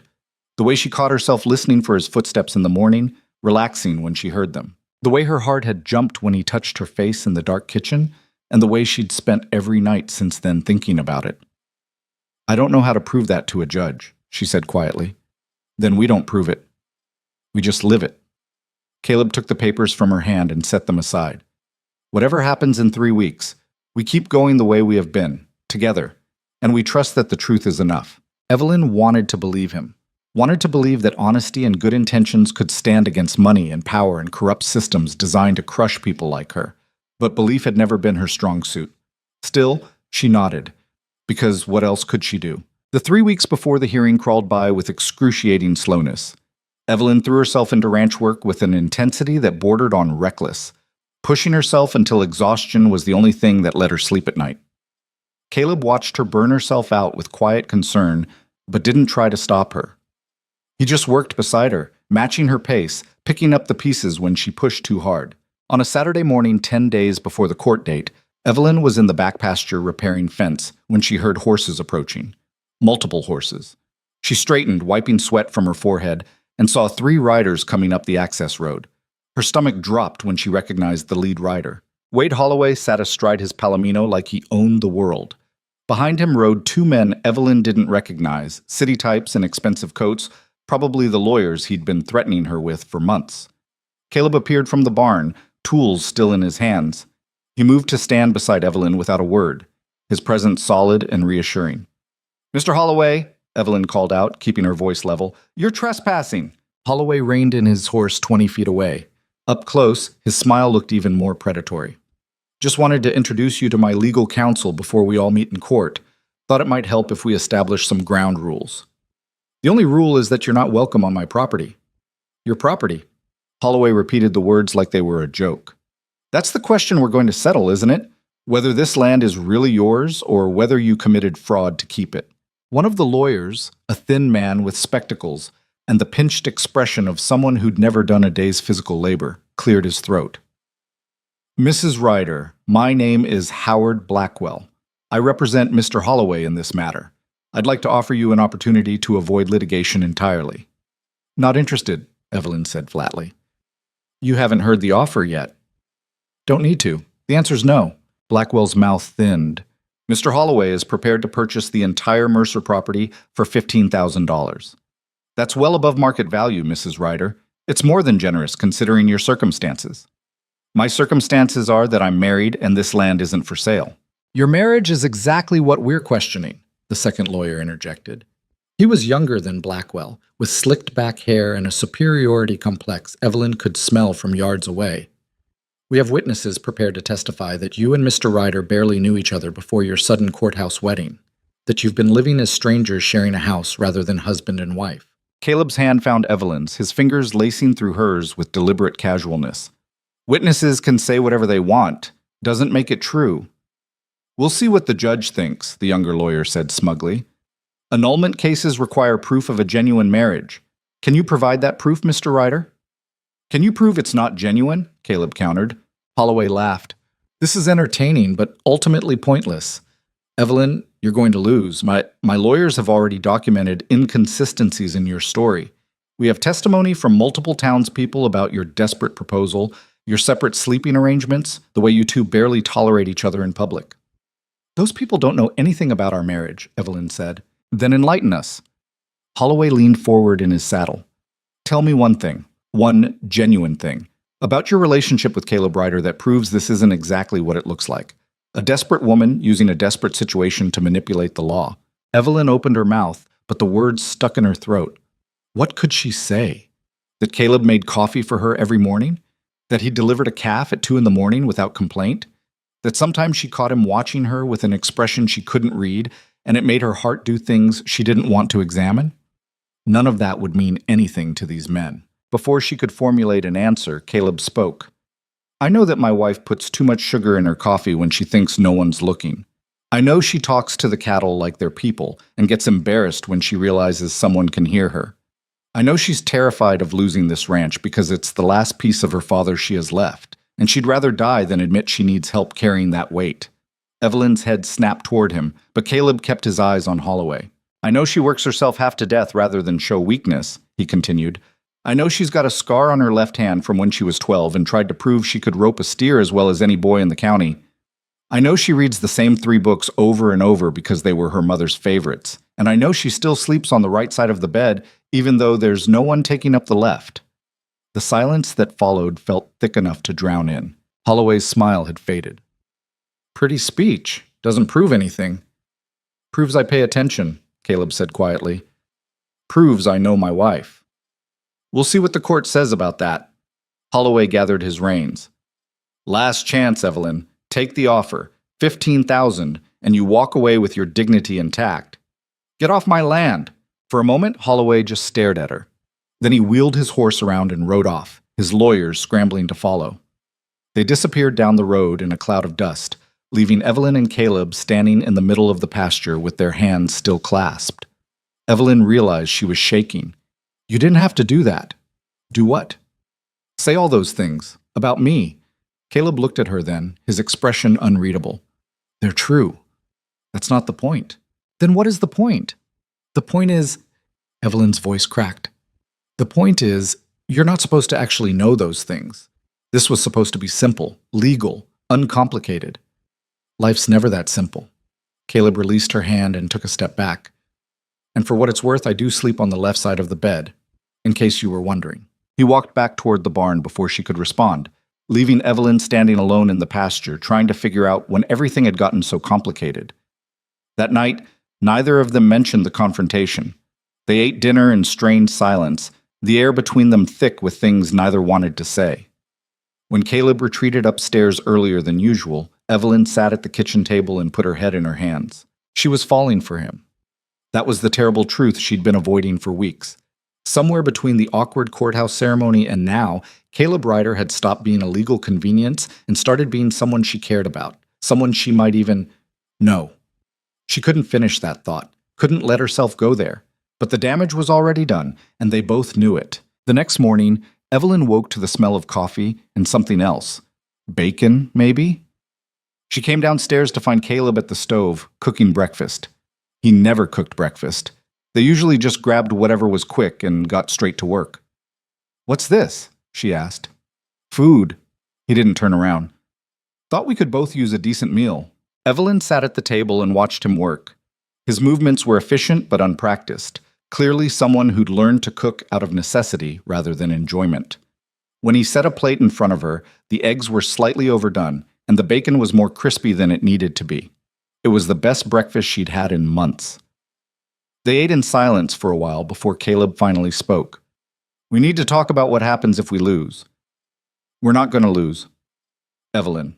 I said we're not going to lose. She set down her fork harder than necessary. I can't think about that possibility. We have to. If the annulment goes through, the deed transfer gets voided. The county will force the sale. We need to figure out what comes next. There is no next. This ranch is all I have. That's not true. Caleb's voice was gentle but firm. You have skills. You could work for another rancher, or, I don't want to work for someone else. I want to work my own land. Evelyn felt tears threatening and blinked them back furiously. This place is everything my parents built. It's everything I am. If I lose it, I lose myself. Caleb was quiet for a long moment. Then we make sure you don't lose it. How? Holloway has lawyers, witnesses, money. What do we have? Each other. He said it simply, like it was obvious. And the truth. The truth is that I married you to save this ranch. The truth, Caleb corrected, is that you married me to save this ranch and then something changed, for both of us. That's not fraud, Evelyn. That's just life. She wanted to argue, but the words wouldn't come. Because he was right. Something had changed. She'd felt it that night in the kitchen when he touched her face. She'd felt it every morning when she came downstairs to find coffee waiting. She'd felt it yesterday when he'd listed all those tiny details about her life like they mattered. Like she mattered. I'm scared, she admitted quietly. Of losing the ranch? Of all of it. The ranch? This... She gestured between them. Whatever this is. I'm scared of wanting things again because wanting leads to losing. Caleb reached across the table and took her hand. I can't promise you won't lose the ranch. I wish I could, but I can't. But I can promise you won't lose me. Whatever happens in that courthouse, whatever the judge decides, I'm not going anywhere. You can't know that. I do know it. His thumb traced circles on the back of her hand. I told you about my first marriage, about losing Sarah and Emma. What I didn't tell you is that I swore I'd never care about anyone again, never put myself in a position to hurt like that. And? And then you walked into that feed store looking fierce and terrified at the same time. And I said yes before you even finished asking because some part of me knew I was already gone. Caleb's voice was rough. I tried to keep it simple, tried to maintain distance, but you made that impossible. Evelyn's heart was hammering. Caleb, let me finish. He took a breath. I don't know what happens after the hearing, but I know that somewhere between fixing your barn door and delivering that calf and watching you work yourself to exhaustion because you're too stubborn to quit, I fell in love with you. And that's not going to change regardless of what some judge decides. The world tilted sideways. Evelyn stared at him, at this quiet man who'd agreed to a loveless arrangement and then went and ruined everything by making it real. You don't mean that, she whispered. I do. You can't. We barely know each other. I know you better than I've known anyone in years. Caleb stood, still holding her hand. And I know you feel something too. Maybe not love, not yet. But something. Evelyn wanted to deny it, wanted to pull away and rebuild the walls she'd let crumble, but she was so tired of pretending, and his hand was warm in hers, and the truth was easier than lying. I'm terrified of you, she said. I know. Not of you exactly, of what you represent, of caring about someone enough that losing them would destroy me. I'm not going anywhere, Caleb repeated. How many times do I have to say it before you believe me? I don't know if I can believe it. Everyone leaves eventually. Not everyone. He tugged her gently to her feet, closing the distance between them. Sometimes people stay. Sometimes they choose to stay, even when it's hard. They stood there in the kitchen with the morning light streaming through the windows and the breakfast getting cold on the table. Caleb raised his free hand and cupped her face the way he had that night in the dark, but this time there was nothing tentative about it. Tell me to stop, he said quietly. Evelyn's breath caught. She should tell him to stop. Should step back and restore the careful distance they'd maintained, should protect herself from the inevitable pain of caring too much. Instead, she said, Don't. Caleb kissed her then, soft and careful, and nothing like the distant peck he'd given her at the courthouse. This was real. This was want and hope and terror, all tangled together. Evelyn's hands came up to grip his shirt, holding on like he might disappear if she let go. When they finally broke apart, both breathing hard, Caleb rested his forehead against hers. We're going to be okay, he murmured. Whatever happens, we're going to be okay. Evelyn wanted to believe him, wanted it so badly it hurt. What if we're not, she whispered. Then we won't be okay together. That's better than being not okay alone. It was possibly the most pragmatic declaration of love Evelyn had ever heard, and somehow that made it more believable than any poetry could have been. She kissed him again, harder this time, pouring all her fear and hope and desperate want into it. Caleb responded in kind, his arms wrapping around her like he could shield her from everything trying to tear them apart. They stood in the kitchen holding each other while the coffee got cold and the day started without them. Two people who'd agreed to a fake marriage and discovered too late that you can't fake this kind of connection. The week before the hearing passed in a blur. Evelyn and Caleb worked the ranch during the day and sat up late at night trying to prepare for every possible question the lawyers might ask. They practiced their story, how they met, when they realized they cared for each other, what their life together looked like. The truth, but carefully edited. They couldn't admit the marriage started as a legal arrangement. That would be handing Holloway exactly what he needed. "When did you know you wanted to marry me?" Evelyn asked one evening, running through questions for what felt like the 100th time. Caleb looked up from the contract he'd been reading. "The honest answer or the one we're giving in court?" "Both. Honest answer? I knew in the feed store when you looked at me like I was your last hope and you hated yourself for needing help." He set down the papers. "Court answer? I'd been watching you from a distance for months, admiring your strength and independence, and when I finally worked up the courage to speak to you, I knew immediately you were someone special." It was a good story. Romantic without being unbelievable. The kind of thing a judge might accept. It was also complete fiction. "I hate lying," Evelyn said. "We're not lying, we're just choosing which truths to tell." "That's the same thing." "No, it's not." Caleb stood and crossed to where she sat. "The truth is that we got married for legal reasons, but it's also true that I care about you, that we've built a real partnership, that this marriage means something to both of us now. We're just emphasizing the second truth over the first." "You make it sound so simple." "It is simple. What's complicated is everything else." He pulled her to her feet. "Come on. You've been staring at those papers for 3 hours. You need a break." "We don't have time for breaks. We have time for this." Caleb led her outside where the spring evening was settling into that perfect twilight hour when everything turned gold and soft. "Look at it." Evelyn looked. The ranch spread out before them, fields turning green with new growth, mountains rising dark and solid in the distance. Her father had stood in this exact spot countless times, watching the land he'd built from nothing. "This is worth fighting for," Caleb said quietly. "Not just the land itself, but what it represents. Your family's legacy, your independence, your right to decide what happens to the life you've built." "Our life," Evelyn corrected before she could stop herself. Caleb smiled. "Our life." They stood in silence, watching the sun sink toward the ridge. Evelyn leaned against him without thinking about it, and his arm came around her shoulders like it belonged there. "What if we lose?" she asked. "We won't." "But what if we do?" Caleb was quiet for a moment. "Then we figure out what comes next, together. Maybe we find another piece of land. Maybe we work for someone else until we can buy our own place again. Maybe we do something completely different. I can't imagine doing anything else."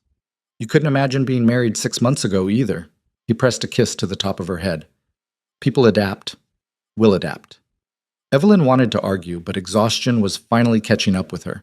She let herself relax against Caleb's solid warmth and tried to believe that everything would work out. 2 days before the hearing, Frank Morrison showed up at the ranch unannounced. Evelyn saw him riding up and felt her stomach clench. Frank wasn't the type to make social calls. "Mr. Morrison," she said when he dismounted, "what can I do for you?" Frank looked uncomfortable, his eyes darting around like he was worried someone might see him there. "I came to tell you something. About the hearing." "What about it?" "Holloway's lawyers came to see me and Clara, asked us questions about your wedding, about whether we thought it was legitimate." Frank twisted his hat in his hands. "They wanted us to testify that it seemed rushed, that you and Caleb didn't act like a real couple." Ice flooded Evelyn's veins. "And what did you tell them?" "Nothing yet. They're expecting an answer tomorrow." Frank met her eyes. "But I wanted you to know that I'm not going to do it. Neither is Clara." "You're not?" "No." Frank's expression was earnest. "Look, I'll be honest. When you first proposed to Caleb in my store, I thought it was the craziest thing I'd ever seen. And I said some things in town that I'm not proud of. But over the past few months, I've watched you two. The way he looks at you. The way you've started looking at him. And I'll be damned if I help Wade Holloway destroy something real." Evelyn felt something tight in her chest loosen slightly. "Thank you." "Don't thank me yet. Holloway's got other witnesses lined up. Martha Hopkins, for one. She's been telling anyone who'll listen that your marriage is a sham." Frank shook his head. "But Claire and I, we're going to testify on your behalf if you want us. Tell the judge what we've seen, that you're building a real life together." That would mean going against Holloway. He won't forget that. Let him remember it. Frank's jaw set stubbornly. Sometimes you've got to stand up for what's right, regardless of the consequences. After Frank left, Evelyn found Caleb in the barn and told him what had happened. He listened without interrupting, his expression thoughtful. "That's good," he said when she finished. "Having witnesses on our side will help." "It won't be enough. Not if Martha and others are willing to lie for Holloway. Then we make sure our truth is more convincing than their lies." Caleb set down the harness he'd been repairing. "Evelyn, we've done everything we can to prepare. At some point, we just have to trust that it's enough." "I don't know how to do that." "Neither do I." He smiled slightly. "But we're learning together." The night before the hearing, neither of them could sleep. Evelyn lay in bed staring at the ceiling, listening to Caleb move around in the next room. Around midnight, she gave up and went downstairs. Caleb was already in the kitchen, sitting at the table with a cup of coffee. He looked up when she entered, unsurprised. "Couldn't sleep?" he asked. "No." Evelyn poured her own coffee and sat across from him. "Keep thinking about everything that could go wrong." "That's not helpful." "I know. Can't stop anyway." She wrapped her hands around the mug. "Caleb, if we lose, we won't." "If we lose," she continued firmly, "I want you to know that I don't regret any of this. Marrying you, even if it costs me the ranch. It was still the right choice." Caleb reached across the table and took her hand. "We're not losing." "You can't know that. I know that we're going into that courthouse together. I know that we're telling the truth about our marriage being real. And I know that has to count for something." He squeezed her fingers. "Have a little faith, Evelyn." "Faith in what?" "In us." They sat in the quiet kitchen holding hands while the clock ticked toward tomorrow, and Evelyn tried to find some scrap of the faith Caleb seemed to have in abundance. The morning of the hearing dawned cold and clear. Evelyn dressed in her best clothes, the same blue dress she'd worn to the courthouse wedding, though it felt like a lifetime ago now, instead of just 3 months. Caleb wore his Sunday shirt and the pants he usually saved for town. They looked like respectable married people. Evelyn just hoped it would be enough. The courthouse was packed when they arrived. Half of Black Hollow had shown up to watch the spectacle, crowding into the gallery like this was entertainment instead of Evelyn's entire life on the line. She saw Martha Hopkins sitting in the front row looking smug, saw Wade Holloway and his expensive lawyers at their table, papers spread out with military precision. Frank and Clara Morrison sat near the back, and when Evelyn caught Frank's eye, he nodded encouragingly. "All rise for the Honorable Judge Richard Thornton." Everyone stood as the judge entered, an older man with steel-gray hair and the kind of face that gave nothing away. He took his seat behind the bench and surveyed the packed courtroom with obvious displeasure. "This is a hearing regarding the petition for annulment filed by Wade Holloway against Evelyn and Caleb Ryder," he said. "Mr. Blackwell, you may proceed." Howard Blackwell stood, buttoning his jacket with practiced ease. "Your Honor, we're here today because Mrs. Ryder has committed fraud. She entered into a sham marriage for the sole purpose of circumventing the county land sale statute. We have witnesses who will testify to the rushed nature of this marriage, the lack of genuine affection between the parties, and the purely transactional nature of their arrangement." He went on for another 10 minutes, painting Evelyn as a desperate woman who'd manipulated an innocent man to save her property. Every word was carefully chosen to make her sound calculating and dishonest. When he finally sat down, Judge Thornton turned to Evelyn and Caleb. "Do you have legal representation?" "No, Your Honor," Caleb said, standing. "We're representing ourselves." "I see." Thornton didn't look pleased. "Very well. You'll have an opportunity to respond to these allegations. Mr. Blackwell, call your first witness." Martha Hopkins practically ran to the witness stand. Under Blackwell's gentle questioning, she painted a damning picture. Yes, Evelyn had proposed to Caleb in the feed store with barely any warning. Yes, they'd gotten married within days. No, she'd never seen them display genuine affection in public. Yes, it certainly seemed like a marriage of convenience designed to skirt the law. Evelyn felt sick listening to it. Every word was technically true, twisted just enough to sound damning. When it was Caleb's turn to question Martha, he stood slowly. "Mrs. Hopkins, how many times have you been to our ranch?" Martha blinked. "I don't see what that has to—" "Please answer the question." "Never. I haven't been to your ranch." "So you have no direct knowledge of how we interact in our own home. Is that correct?" "Well, no, but— And when you see us in town, how long are those interactions usually?" "A few minutes, I suppose." "A few minutes." Caleb let that hang in the air. And based on those few-minute interactions in public places, you feel qualified to judge the intimacy of our marriage? I know what I've seen, Martha said defensively. You know what you've chosen to see, Caleb corrected. Thank you. No further questions. Blackwell called 2 more witnesses, neighbors who testified to the sudden nature of the marriage and their doubts about its authenticity. Each time, Caleb asked simple questions that undermined their certainty. Did they live with us? Did they see our daily interactions? How could they know what happened in the privacy of our home? By the time Holloway's lawyers rested their case, doubt had been planted. But it wasn't enough. Not yet. Judge Thornton looked at Caleb. Do you wish to call any witnesses? Yes, Your Honor. I'd like to call Frank Morrison. Frank took the stand looking nervous but determined. Under Caleb's questioning, he described what he'd witnessed in his feed store that day, but also what he'd seen in the months since, the way Caleb and Evelyn had grown comfortable with each other, the small touches and glances that suggested genuine affection. In your opinion, Mr. Morrison, is this marriage real? Caleb asked. Frank didn't hesitate. Yes, it is now, whatever it might have been at the start. Clara Morrison testified next, saying essentially the same thing. Then, to Evelyn's surprise, Tom Brady the blacksmith took the stand and described seeing them together, working in partnership, supporting each other. They look like every other married couple I've known, Tom said simply.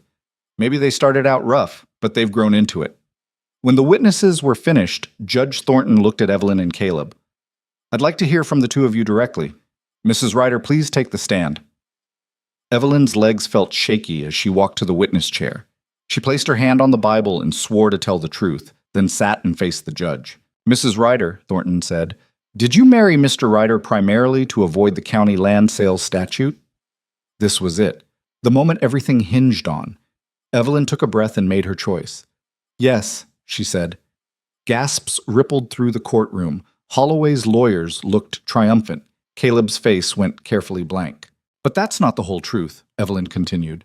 I did propose to Caleb to save my ranch. I won't lie about that. But I chose him specifically because he was the only man in this town I trusted, the only one who'd never looked at my land with greed, and what started as a legal arrangement became something real. How convenient, Blackwell interjected. Judge Thornton silenced him with a look. Continue, Mrs. Ryder. I didn't expect to care about him, Evelyn said. I told myself it would be simple. Marry, file the papers, live separate lives under the same roof. But Caleb made that impossible. He showed up every day and did the work without being asked. He fixed things I didn't know were broken. He delivered a calf at 2 a.m. and never complained. He stood beside me when I was terrified and told me we'd face it together. Her voice cracked, but she pushed through. I don't know exactly when the marriage became real. Maybe it was the night he told me about his first wife and daughter. Maybe it was when he grabbed my wrist to keep me from walking into a storm. Maybe it was the morning I came downstairs and realized I'd been listening for his footsteps. All I know is that somewhere along the way, Caleb Ryder stopped being a legal convenience and started being my husband in every way that matters. The courtroom was silent. And if this court decides that's fraud, Evelyn finished, then I guess I'm guilty. But it's the truth. Judge Thornton's expression remained unreadable as Evelyn stepped down from the witness stand. Her legs felt unsteady, and she had to grip the railing to keep from stumbling. She'd just admitted under oath to exactly what Holloway's lawyers had accused her of. The gasps and whispers from the gallery followed her back to her seat like accusations. Caleb's hand found hers under the table, his grip warm and steady. He didn't say anything, but his thumb traced a small circle on her palm, the same gesture he'd made that day outside the feed store when Wade Holloway had confronted them. Mr. Ryder, Judge Thornton said, please take the stand. Caleb stood and walked to the witness chair with that same unhurried calm he brought to everything. He placed his hand on the Bible, swore his oath, and sat facing the courtroom like he was discussing cattle prices instead of the validity of his marriage. Blackwell was on his feet immediately. Mr. Ryder, you heard Mrs. Ryder's testimony. She admitted that this marriage began as a legal arrangement to circumvent the county statute. Do you dispute that? No, Caleb said simply. More gasps. Holloway leaned forward in his seat, looking like Christmas had come early. So you admit this marriage was fraudulent from the start, Blackwell pressed. I admit we got married for practical reasons, Caleb corrected. That's not the same as fraud. Isn't it? You entered into a legal contract with no intention of honoring the spirit of that contract. We honored it every day. Caleb's voice stayed level. We lived together as husband and wife. We worked the land together. We built a partnership. How is that not honoring the marriage? Because you didn't love each other when you married. Plenty of people don't love each other when they marry, Caleb pointed out. Arranged marriages have been common for centuries. Does that make them all fraudulent? Blackwell's jaw tightened. Those marriages are entered into with family approval and social expectations.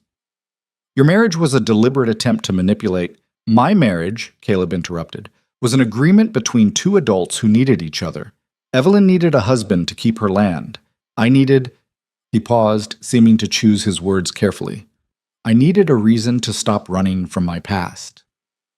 Judge Thornton leaned forward slightly. Explain that, Mr. Ryder? Caleb took a breath. I told Evelyn this already, but for the court's record, I was married before. My wife Sarah and our daughter Emma died from fever 8 years ago. After that, I spent years moving from place to place, never settling, never letting myself care about anything or anyone. When I came to Black Hollow, I told myself it would be temporary. Just another stop. His eyes found Evelyn's across the courtroom. Then Evelyn came into that feed store and asked me to marry her. And I said yes because I thought it would be safe. A marriage without emotion, without risk, without the possibility of loss. But I was wrong. Wrong how? Thornton asked. Wrong because you can't share someone's life without it changing you. Wrong because spending every day with someone, watching them work themselves to exhaustion, seeing them refuse to quit even when everything's stacked against them, that builds something whether you plan for it or not. Caleb's voice roughened. I fell in love with my wife, Your Honor. Not because I had to, but because she made it impossible not to. The courtroom had gone silent. Even Blackwell seemed momentarily at a loss for words. When exactly did you fall in love with Mrs. Ryder? Judge Thornton asked. Caleb considered the question. I don't know if there was one moment. Maybe it was when she delivered that calf at 2 a.m, with her hands shaking from exhaustion, but she wouldn't stop until she knew it was safe. Maybe it was the night I found her sitting in the dark kitchen trying not to cry because she was so scared of losing everything. Or maybe it was just the accumulation of 100 small moments, the way she talks to the cattle, the way she reads the same books over and over, the way she's so damn stubborn she'd rather die than admit she needs help. He looked directly at Judge Thornton. I can't tell you the exact moment, but I can tell you that when Wade Holloway showed up at our ranch and threatened her, my first thought wasn't about the land or the legal arrangement. It was that I'd do whatever it took to protect my wife. And that's when I knew this marriage had become real. Blackwell recovered his composure. Very touching, Mr. Ryder, but the law requires that a marriage be entered into in good faith. You've both admitted that wasn't the case here. We entered into it with honest intentions, Caleb countered. We never lied about getting married. We filed the legal paperwork. We've lived as husband and wife. Just because our reasons weren't romantic doesn't make the marriage invalid.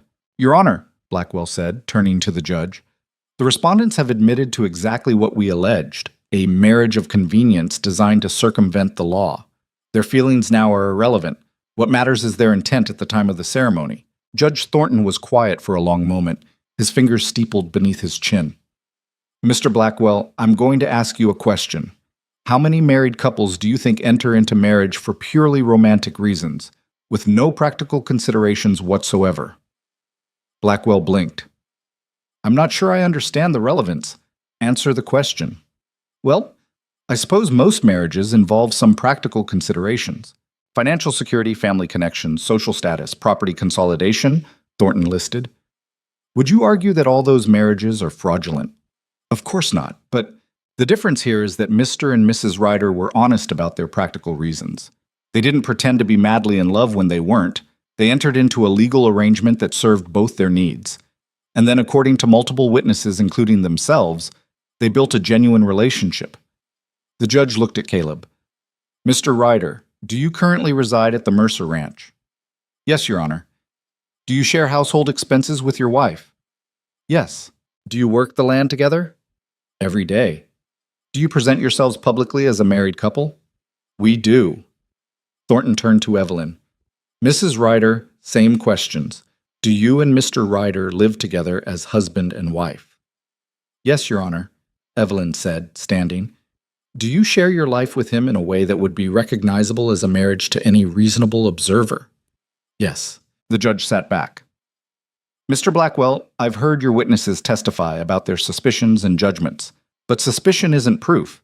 The fact remains that these two people got married legally, have lived as a married couple for 3 months, and by all accounts have developed a genuine partnership. You're asking me to annul their marriage based on their initial motivations rather than their current reality. The statute is clear, Your Honor. The marriage must be entered into in good faith. And what is good faith? Thornton interrupted. Is it the presence of romantic love at the moment of the ceremony? Because if that's the standard, I suspect half the marriages in this territory would be invalid. Or is it the honest intention to honor the obligations of marriage, to live together, support each other, build a life together? Because by that standard, the writers have met every requirement. Holloway's lawyers exchanged glances. Evelyn felt something that might have been hope stirring in her chest, but she was afraid to trust it. I'm going to take a short recess to review the relevant statutes, Thornton announced. Court will reconvene in 30 minutes. The gallery erupted in conversation the moment the judge left. Evelyn turned to Caleb, her heart hammering. What does that mean? She whispered. I think it means he's actually considering our side, Caleb said quietly. But don't get your hopes up yet. Too late. They stood and made their way through the crowd toward the courthouse doors. People pressed in from all sides, some offering encouragement, others looking disappointed that the scandal hadn't ended in their favor. Evelyn kept her head down and let Caleb guide her through. Outside, the spring air felt shockingly fresh after the stuffiness of the packed courtroom. Evelyn leaned against the building and took several deep breaths. You did good in there, Caleb said. I basically admitted to everything Holloway accused us of. You told the truth. That took guts. Or stupidity. Evelyn rubbed her face. I couldn't lie, Caleb. Not under oath. Not about something this important. I know. That's why I love you. The words were said so casually, like he was commenting on the weather. But they hit Evelyn with the force of a physical blow. He'd said it before, but hearing it again, here, now, in the middle of everything, made it real in a way it hadn't been before. Don't say that, she said. Why not? It's true. Because if we lose, it'll hurt more. Caleb moved closer, blocking her view of the street and the curious onlookers. Evelyn, we're going to hurt regardless of what happens in there. Might as well hurt over something real. Before she could respond, Frank Morrison appeared beside them. That went better than I expected, he said. Judge Thornton seems fair. Fair doesn't always mean favorable, Evelyn replied. No, but it's better than the alternative. Frank glanced back at the courthouse. Holloway looks worried. That's got to be a good sign. Clara Morrison joined them, slightly out of breath. That Blackwell lawyer tried to corner me in the hallway. Wanted to know if I'd reconsider my testimony. I told him exactly where he could stick his reconsideration. Despite everything, Evelyn smiled. Thank you both. For standing with us. Of course, Clara said, squeezing her arm. That's what neighbors do. The 30 minutes crawled by with agonizing slowness. Evelyn and Caleb stood together on the courthouse steps, not talking much, just existing in each other's presence while the town swirled around them. When the bailiff finally called them back inside, Evelyn's hands were shaking. Whatever happens, Caleb murmured as they walked back in, we face it together. Evelyn nodded, not trusting her voice. The courtroom settled as Judge Thornton returned to the bench. His expression gave nothing away, and Evelyn felt her stomach drop. She'd seen that look before, the carefully neutral face of someone about to deliver bad news. I've reviewed the relevant statutes and case law, Thornton began. The county land sale statute in question was enacted in 1867 with the stated purpose of preventing land fraud and ensuring proper management of valuable property. The marriage statute requires that marriages be entered into in good faith, meaning with genuine intention to honor the obligations of matrimony. He paused, and Evelyn's heart hammered so hard she could hear it in her ears. The petitioner argues that Mrs. Ryder's marriage to Mr. Ryder was fraudulent because it was motivated primarily by a desire to circumvent the land sale requirement. The respondents don't dispute this. What they argue instead is that their motivations at the start are less relevant than their actions since. Thornton looked at Holloway, then at Evelyn and Caleb. I find myself agreeing with the respondents. The words took a moment to register. When they did, Evelyn grabbed Caleb's hand so hard she probably hurt him.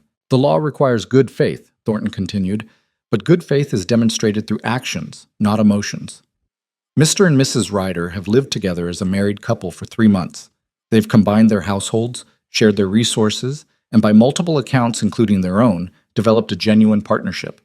The fact that their initial motivations were practical rather than romantic doesn't invalidate the legitimacy of their marriage. Blackwell shot to his feet.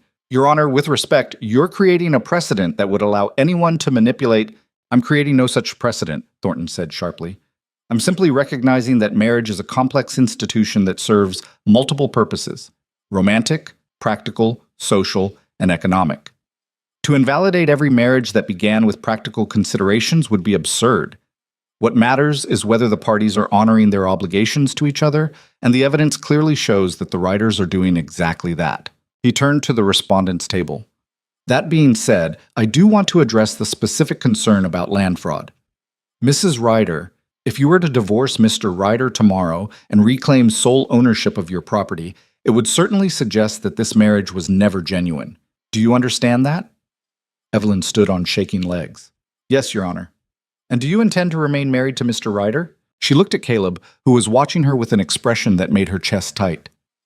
Yes, Your Honor, I do. Mr. Ryder? Caleb stood beside her. I intend to remain married to my wife for as long as she'll have me.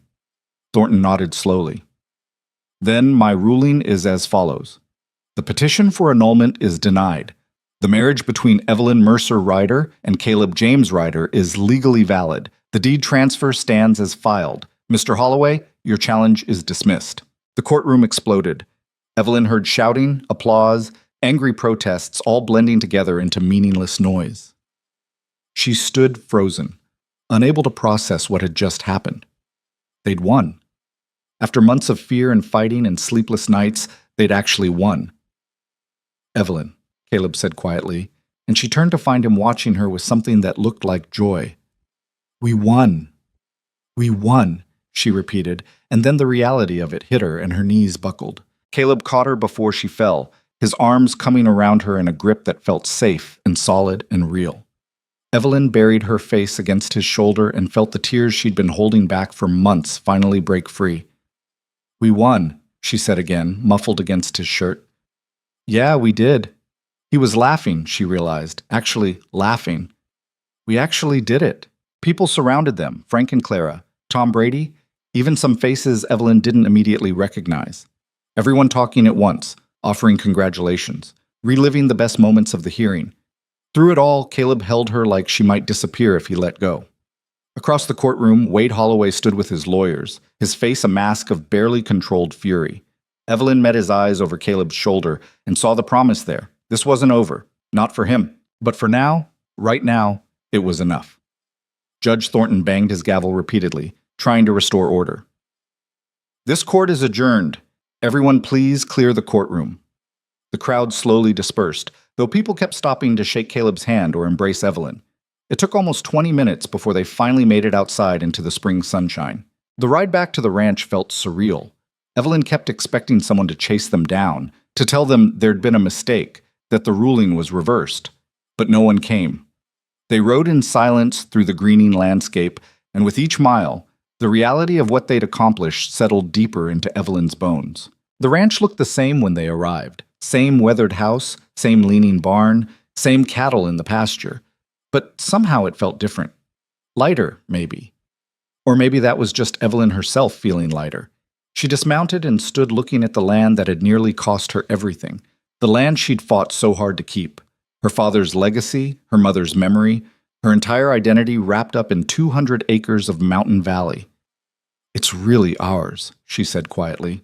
Caleb came to stand beside her. It was always yours. Ours, she corrected. The deed has both our names on it. Legal technicality. No.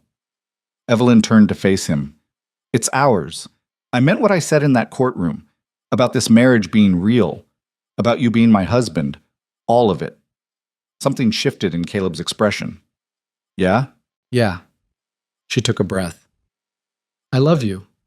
I don't know when it happened exactly, and I'm probably terrible at showing it, but it's true.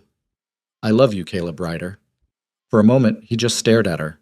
Then he laughed, a full, genuine sound that Evelyn had rarely heard from him, and pulled her into a kiss that made her forget about land deeds and courtrooms and everything except the feel of him solid and real and hers. When they finally broke apart, both breathing hard, Caleb rested his forehead against hers.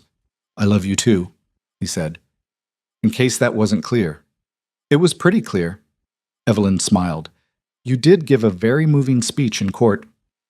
Had to make sure the judge understood. I think everyone understood. She paused. What happens now? Now we live our lives. Caleb pulled back to look at her properly. We work the ranch, we build something together, we figure out what comes next as we go. That's simple? That's simple. It probably wouldn't be simple at all, Evelyn thought. There would be more challenges, more people like Holloway trying to tear them down, more moments of doubt and fear and struggle.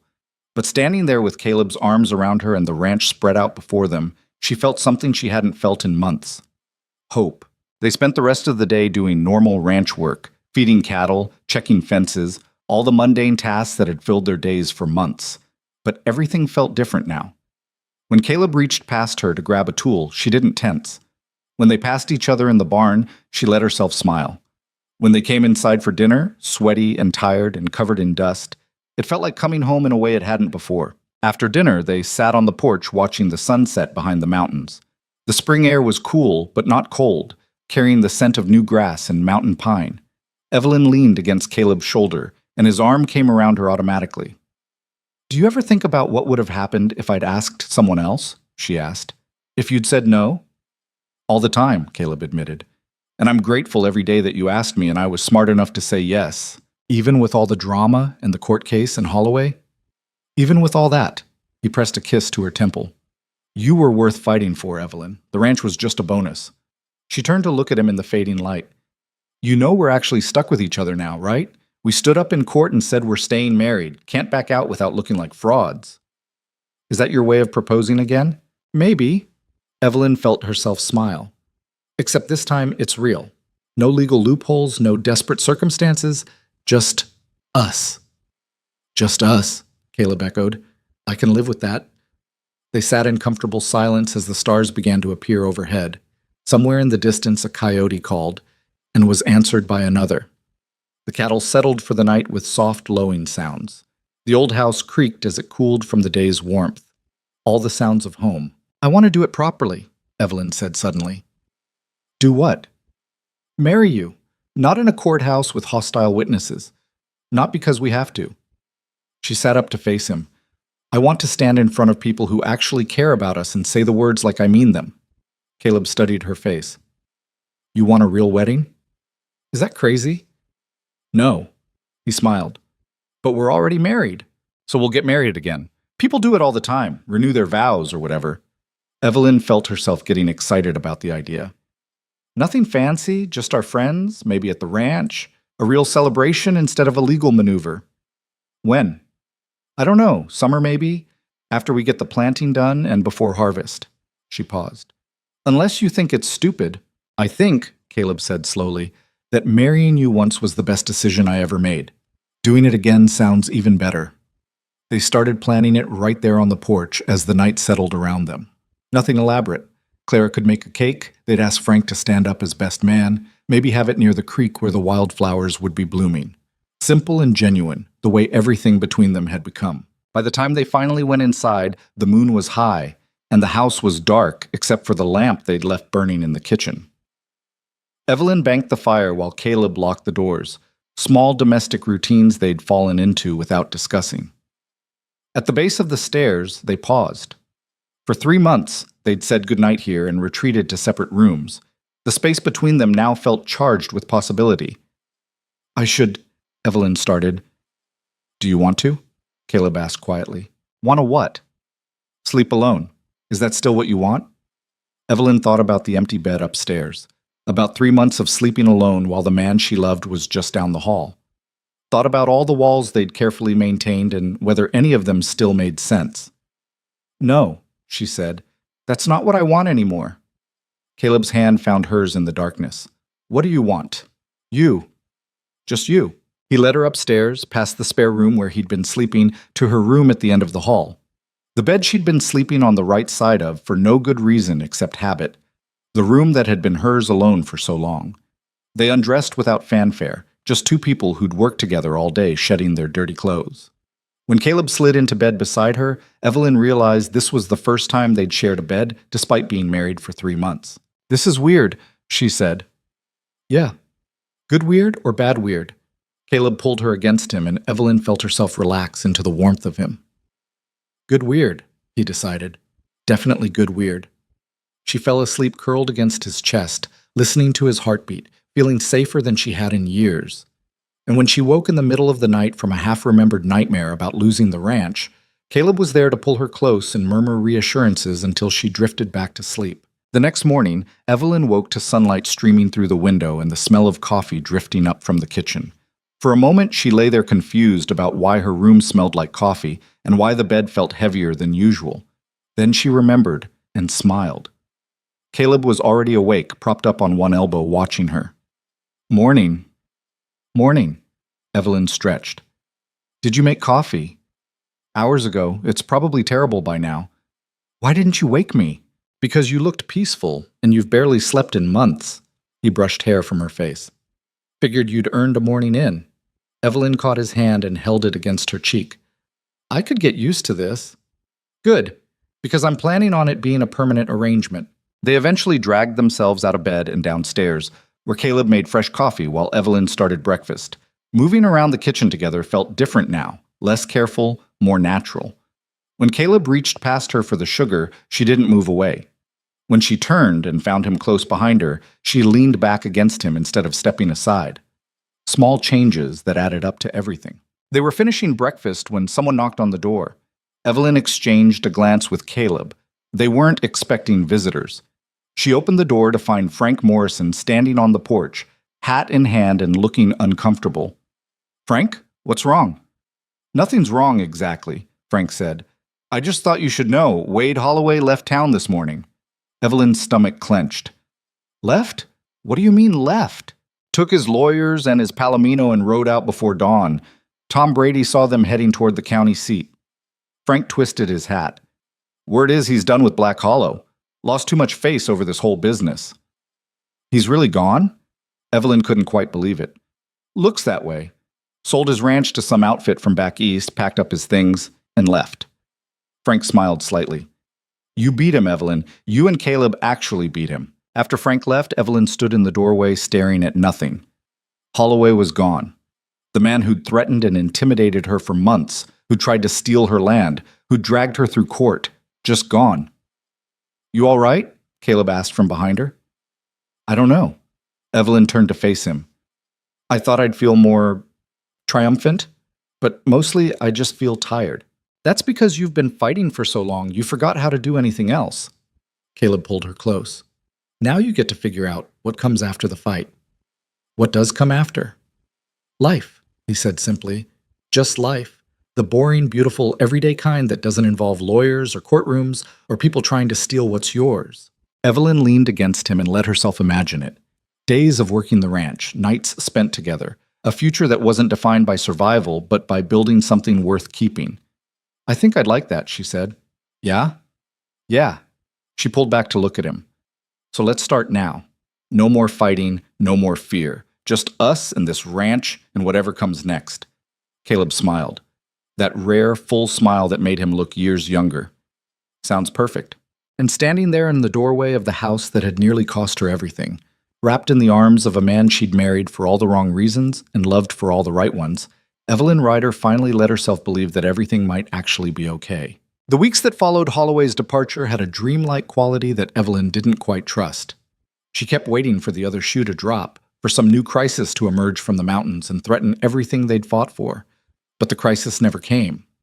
Instead, spring rolled into early summer with nothing more dramatic than a broken irrigation line and a cow that got herself stuck in a boggy section of the lower pasture. Normal problems. The kind you solved with tools and sweat instead of lawyers and courtroom testimony. Caleb noticed her waiting for disaster. He didn't comment on it directly, but Evelyn caught him watching her sometimes with an expression that was equal parts amusement and concern. You know it's okay to relax, he said one evening as they sat on the porch after a long day of fence repair. The war's over. You won. We won, Evelyn corrected automatically. We won, he agreed. So why do you still look like you're expecting an ambush? Evelyn considered the question. The honest answer was complicated and a little embarrassing. I don't know how to do this, she finally admitted. Do what? Be happy. Just be happy without waiting for it to get taken away. Caleb was quiet for a moment, his hand finding hers in the gathering darkness. My ma used to say that some people spend so long surviving that they forget how to live. I think maybe that's what you're doing. Your mother sounds wise. She had her moments. He squeezed her fingers. But she also said that living is a choice you make every day. You can choose to keep surviving, keep waiting for the next bad thing. Or you can choose to actually live in the good moments when they come. And if the good moments don't last, they won't, Caleb said bluntly. Nothing lasts forever. But that doesn't make them less valuable while you have them. Evelyn turned to look at him in the fading light. When did you get so philosophical? I've had a lot of time to think about it. 8 years of running from happiness will do that. He pulled her closer. I don't want to run anymore, Evelyn, and I don't want you to spend our life together braced for impact. I'll try, she said, but I'm not promising miracles. I'm not asking for miracles. Just try. She did try. It wasn't easy. A lifetime of preparing for the worst didn't just evaporate because a judge ruled in their favor, but slowly, incrementally, Evelyn started letting herself relax into the rhythm of their life together. They set a date for their second wedding, the last Saturday in June, when the wildflowers would be at their peak and the weather would be warm enough for an outdoor ceremony. Clara Morrison took over planning with the kind of enthusiasm usually reserved for royal weddings, despite Evelyn's protests that they wanted something simple. It will be simple, Clara assured her. Simple, but beautiful. You deserve beautiful, Evelyn. Evelyn wasn't sure she deserved anything, but she let Clara have her way because arguing seemed like more trouble than it was worth. The planning gave the town something to talk about besides the scandal of the courthouse wedding and Holloway's sudden departure. People stopped whispering when Evelyn walked by and started offering congratulations instead. Martha Hopkins even apologized, sort of. I may have been hasty in my judgment, Martha said stiffly when she cornered Evelyn outside the general store. You and Mr. Ryder seem to have developed a genuine partnership. It wasn't quite an apology, but from Martha Hopkins it was practically a declaration of eternal friendship. Thank you, Martha, Evelyn said, because she was trying to be gracious these days. Though I still say proposing in a feed store was unseemly, Martha added, unable to help herself.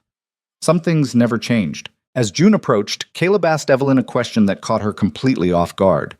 They were working in the vegetable garden behind the house, Evelyn's project that Caleb had helped expand, when he said, Have you thought about what comes after? After what? After the wedding. After we're settled. After everything becomes routine. He pulled a weed and tossed it aside. Have you thought about whether you want kids? Evelyn's hand stilled in the dirt. I haven't let myself think that far ahead. Maybe you should start. She sat back on her heels and looked at him. Do you want children? I did once. Sarah and I talked about having more after Emma. His expression went distant. Then they died, and I told myself I'd never go through that again. Never love something that vulnerable, that fragile. And now? Now I'm married to someone who makes me want things I thought I'd given up on. Caleb met her eyes. I'm not saying we need to decide today, but if you want kids, I'd like to know. And if you don't, I'd like to know that too. Evelyn thought about it, really thought about it for the first time in years. She'd always assumed she'd be alone, that children weren't in her future because marriage wasn't in her future. But now everything had changed. I think I'd like to try, she said carefully. Not right away. But someday. If it happens.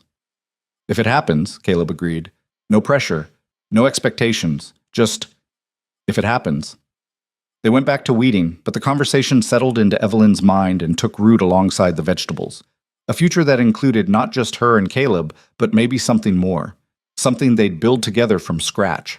The thought was terrifying and wonderful in equal measure. 2 weeks before the wedding, a letter arrived from the county assessor's office. Evelyn's hands shook as she opened it, convinced it was some new legal challenge, some loophole Holloway had found before he left. Instead, it was a formal apology. The county acknowledged that the land sales statute had been applied inconsistently and often unfairly. Several assessors had been removed from their positions for accepting bribes from wealthy landowners. The statute itself was being revised to remove the marriage requirement. They're changing the law, Evelyn said, reading the letter again to make sure she understood correctly. Women can inherit land outright now, no husband required. Caleb looked up from the harness he was mending. How do you feel about that? Angry that it took this long? Relieved it's finally happening? She set the letter down. And grateful that I didn't wait for them to fix it before taking action. You saved other women from going through what you went through. Maybe, Evelyn smiled slightly, though I'm not sure I'd recommend my particular method to anyone else. Worked out all right in the end? Yeah, it did. That night, lying in bed with Caleb's arm around her and the window open to let in the cool mountain air, Evelyn found herself thinking about all the women who'd come before her. Her mother, who'd worked this land alongside her father until fever took her. Her grandmother, who'd come west in a wagon and helped build the original homestead. All the women who'd fought and survived and persisted even when the laws and society told them they couldn't. She'd added her name to that legacy now, not just by keeping the ranch, but by refusing to accept the limitations others tried to impose on her life. What are you thinking about? Caleb asked sleepily. Everything. Nothing. How strange it is that proposing to you in a feed store led to this. Regrets? Not even one. She turned to face him in the darkness. You? Only that I didn't meet you sooner? We probably would have hated each other if we'd met earlier. I was even more difficult before my father died. Caleb laughed quietly. Hard to imagine. It's true. I had something to prove to everyone. Now I only have something to prove to myself.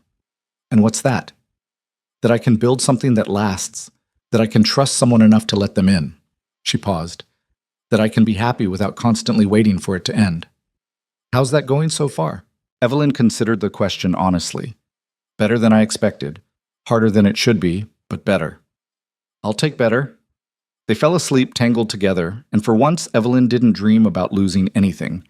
The morning of the wedding dawned clear and bright, the kind of perfect June day that made photographers weep with joy. Evelyn woke early and lay in bed watching the sunlight paint patterns on the ceiling, listening to Caleb's steady breathing beside her. In a few hours she'd marry him again. This time there would be no legal pressure, no desperate circumstances, no ulterior motives. Just two people who'd chosen each other and wanted to make that choice public. You're awake, Caleb murmured without opening his eyes. How did you know? Your breathing changed. He rolled toward her. Nervous? A little, which is stupid since we're already married. Not stupid. This one counts more somehow. Yeah. Evelyn traced a finger along his jaw. This one's real. The first one was real too. We just didn't know it yet. Clara arrived at 9 with a dress she'd altered from her own wedding gown 30 years earlier. It was simple ivory cotton with lace at the collar and cuffs. Nothing fancy, but infinitely better than the blue church dress Evelyn had worn to the courthouse. You're not getting married in work clothes this time, Clara declared, shooing Caleb out of the house. Out. You can see her at the ceremony like a proper groom. Caleb went without complaint, shooting Evelyn an amused glance over his shoulder as he left. Clara helped Evelyn into the dress, pinning and tucking until it fit properly. When Evelyn finally looked at herself in the mirror, she barely recognized the woman staring back. She looked soft somehow, feminine in a way she'd spent most of her life rejecting. You're beautiful, Clara said firmly. Don't even try to argue. I wasn't going to argue, Evelyn said, surprising herself. Though I'm not sure Caleb will recognize me. Oh, he'll recognize you. He'd recognize you in a burlap sack. Clara smiled. That man looks at you like you hung the moon. People started arriving around noon. Not the whole town. Evelyn had made it clear this was for friends only, but enough to fill the meadow near the creek where they'd set up chairs and a simple wooden arch that Caleb and Tom Brady had built together. Frank Morrison stood with Caleb at the front, both men looking uncomfortable in their Sunday clothes. Evelyn watched from the house as guests settled into their seats and felt her nerves kick up another notch. Ready? Clara asked. As I'll ever be. They decided against the traditional wedding march. Instead, Evelyn simply walked down the aisle between the chairs with no fanfare, no one giving her away because she'd never belonged to anyone but herself. When she reached the front and saw Caleb's expression, wonder mixed with love, mixed with something that looked like relief, her nerves evaporated. This was right. This was exactly where she was supposed to be. The ceremony was short and simple. Frank's brother-in-law, a circuit preacher who happened to be visiting, spoke about partnership and commitment and building a life together. Then it was time for the vows. I'm not good with words, Evelyn said, her voice carrying across the quiet meadow. Never have been. But I'm going to try anyway. She took a breath and looked at Caleb. 6 months ago, I asked you to marry me because I was desperate, and you were the only man I trusted. You said yes, and I spent weeks convinced I'd made a terrible mistake, that I'd trapped us both in something that would end in disaster. Someone in the audience laughed softly. I was wrong. Evelyn continued. What I trapped us in was the best decision I've ever made. You showed up every day. You worked beside me without being asked. You held me together when I was falling apart. You made me believe that maybe I didn't have to face everything alone. Her voice caught and she had to pause for a moment. I love you, Caleb Ryder. Not because the law requires it, not because it's convenient, but because you're the best man I've ever known. And I promise to spend the rest of my life being someone worthy of the trust you put in me when you said yes to a desperate proposal in a feed store. Caleb's eyes were suspiciously bright. When it was his turn, he cleared his throat twice before speaking. Evelyn, when you walked into that feed store and asked me to marry you, I said yes before you finished talking. Frank thought I was crazy. Hell, I thought I was crazy. He smiled. But some part of me knew even then that you were something special, that saying yes to you was the smartest thing I'd done in years. He took her hands. You saved me as much as I saved you. Gave me a reason to stop running from my past. Gave me a home when I'd convinced myself I'd never have one again. You're strong and stubborn, and you work too hard, and you're terrible at asking for help. And I love every single one of those things about you. There was more laughter from the audience. I promise to stand beside you for whatever comes next, Caleb said. Good years and bad years, easy times and hard times. I promise to see you, really see you, not just the ranch or the work or the walls you put up. And I promise to remind you every single day that you're not alone anymore, because you're not. You have me, and I have you, and that's enough. The preacher pronounced them husband and wife, again. And this time when Caleb kissed her, it was in front of people who actually cared about them, instead of people who'd come to watch them fail.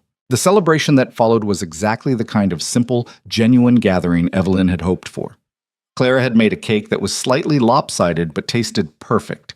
Someone had brought a fiddle, and impromptu dancing broke out in the meadow. People ate and drank and told stories as the afternoon faded into evening. Evelyn found herself pulled into a dance by Tom Brady, who apologized for his clumsy footwork while managing not to step on her feet even once. When the song ended, Caleb cut in smoothly. Having fun? He asked as they swayed together. Actually, yes. I didn't expect to, but I am. Good. He pulled her closer. Because this is what our life gets to be now. Not fighting or surviving or proving anything. Just living. Just living, Evelyn echoed. I think I can manage that. Yeah? Yeah, with you. Anyway. They danced until the stars came out and the party finally began winding down. People drifted away in twos and threes, calling out final congratulations and well wishes.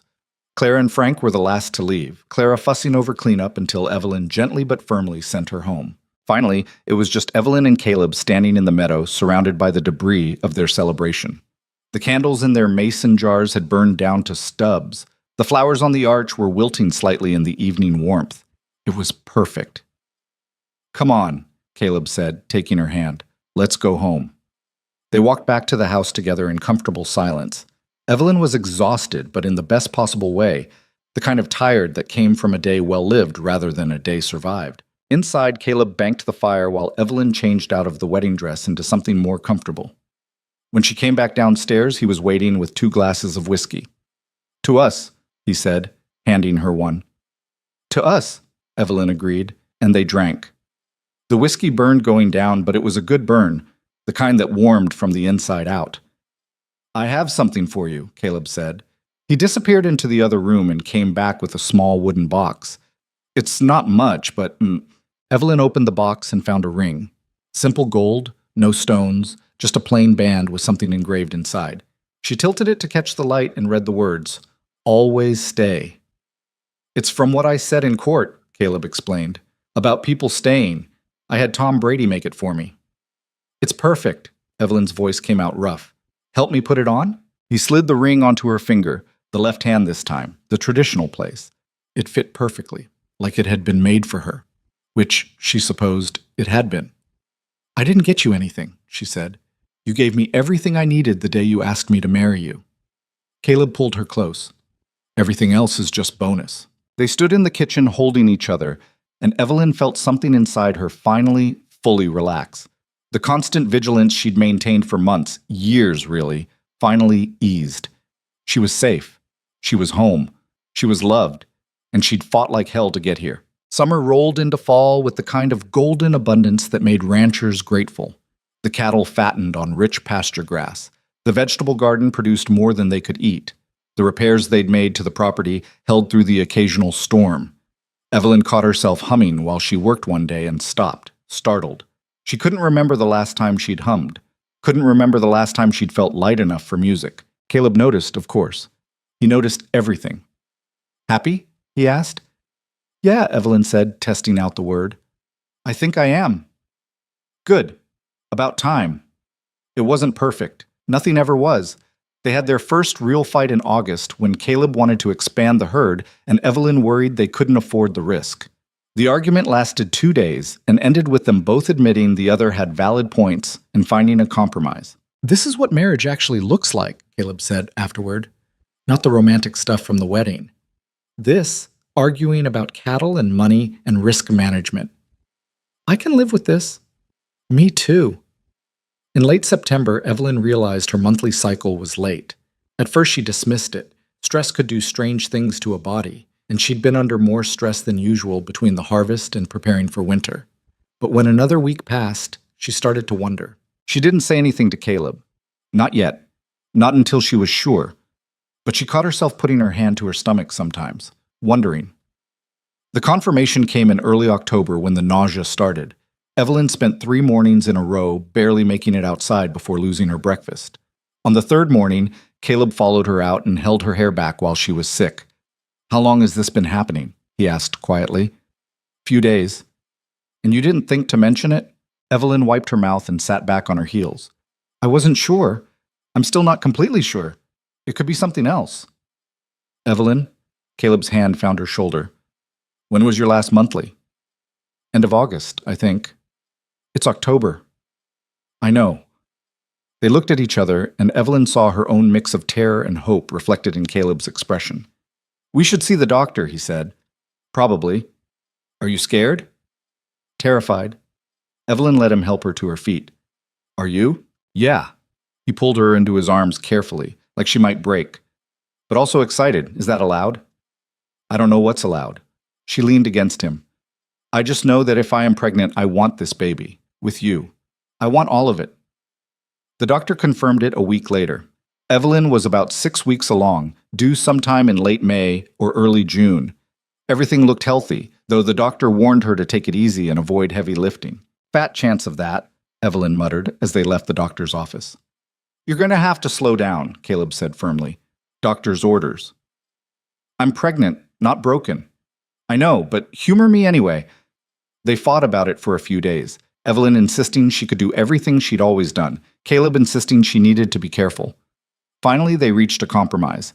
Evelyn would keep working, but she'd accept help more readily and wouldn't push herself to exhaustion. I hate being treated like I'm fragile, she grumbled. You're not fragile. You're carrying our child. Caleb put his hand on her still flat stomach. Let me worry about you.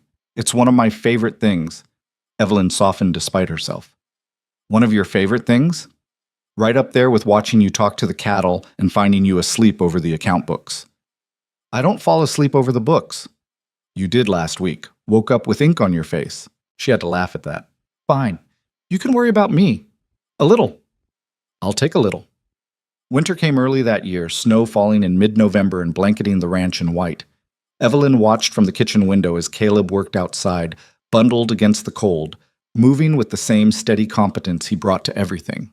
Her husband, the father of her child, the man who'd said yes to a desperate proposal and somehow made it into something beautiful. She put her hand on her stomach where a new life was growing. A child who would never doubt they were wanted. Who would grow up on this land with 2 parents who'd fight to give them every opportunity? The thought made her throat tight. You all right? Caleb asked, coming inside with snow in his hair and cold radiating off his coat. Yeah, just thinking. About?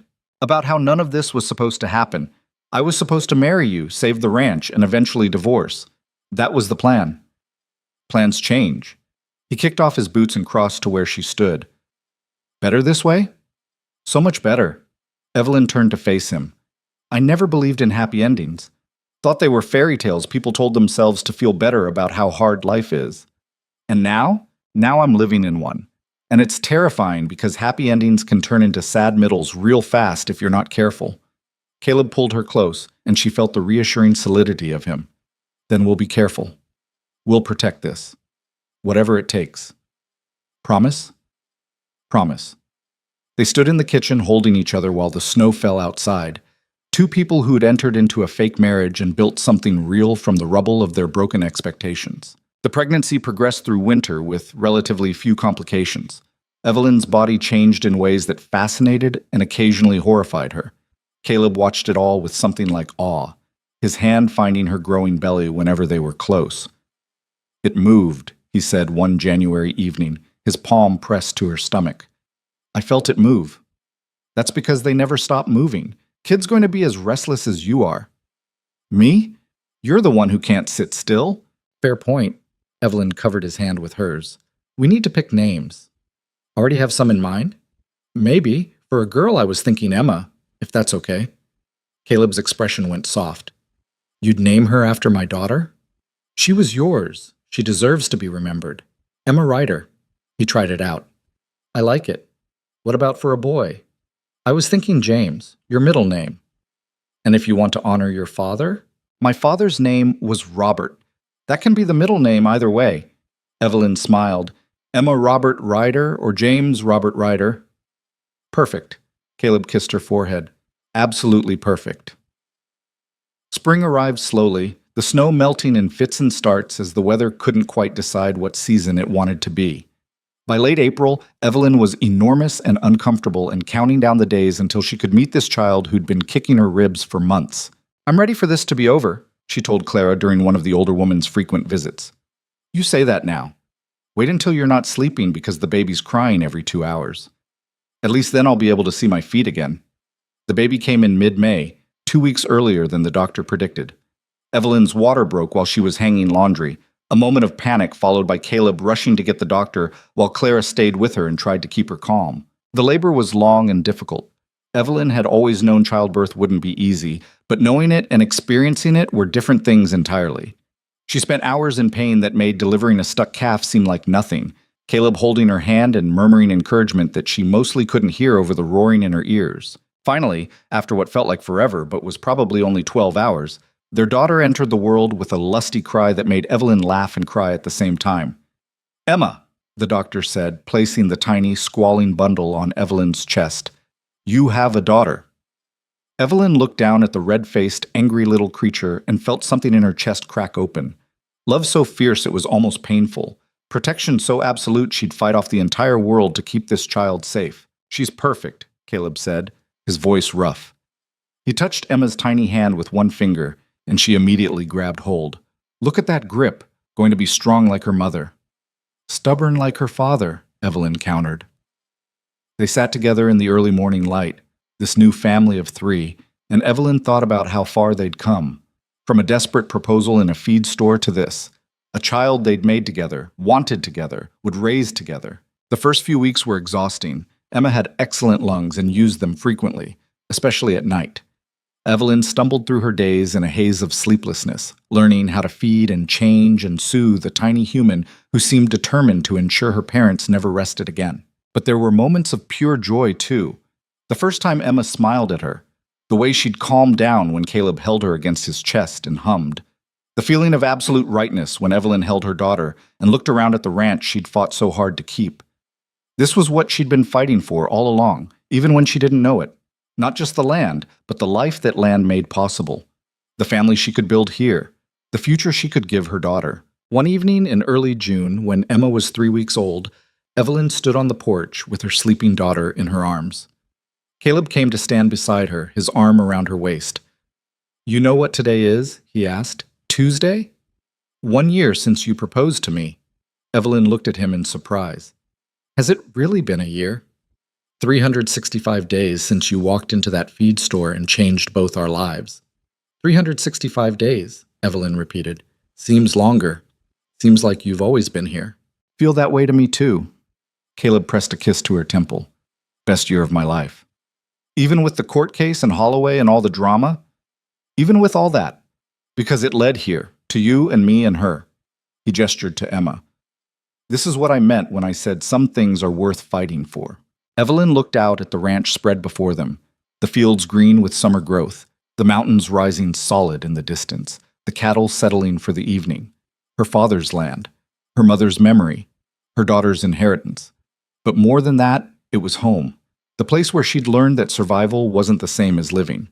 That walls built to keep pain out also kept joy out.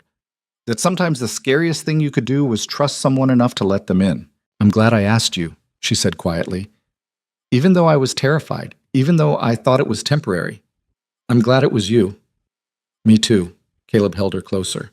"And I'm glad I said yes before you even finished asking." Emma stirred in Evelyn's arms and made a small noise before settling back to sleep. Such a tiny person, but already she'd changed everything. Made Evelyn think about the future in ways she never had before. Made her want to build something that would last beyond her own lifetime. "She's going to grow up different than I did," Evelyn said. "She'll never have to marry someone to keep her land, never have to choose between her independence and her security." "Because you fought to change it." "We fought to change it." "Still taking credit for yourself," Caleb teased gently, "after all this time." "Old habits," Evelyn smiled. "But you're right. We did it together. Everything. Saving the ranch, fighting Holloway, building this life. None of it would have worked if I'd tried to do it alone." "Probably would have worked," Caleb said. "You're the most stubborn person I know, but it wouldn't have been as good." "No," Evelyn agreed. "It wouldn't have been as good." They stood in comfortable silence as the sun set behind the mountains, painting the sky in shades of gold and pink. The same sky Evelyn had watched her entire life, but somehow it looked different now. Brighter, maybe. Or maybe she was just finally letting herself see the beauty instead of only watching for storms. "What are you thinking about?" Caleb asked. "Everything. How a year ago I was convinced my life was ending because I couldn't keep the ranch alone. How I thought marrying you was a last resort, a desperate measure." She shifted Emma carefully. "And how it turned out to be the first real choice I made, not for survival, but for actually living. Took you a while to figure that out." "I'm stubborn, remember?" Evelyn looked at him. "But I got there eventually, with your help. That's all anyone can really do. Help each other figure it out as we go." Inside the house, Evelyn could see the lamp they'd left burning in the kitchen. The same kitchen where they'd sat across from each other planning a fake marriage. The same table where they'd worked out the details of their arrangement.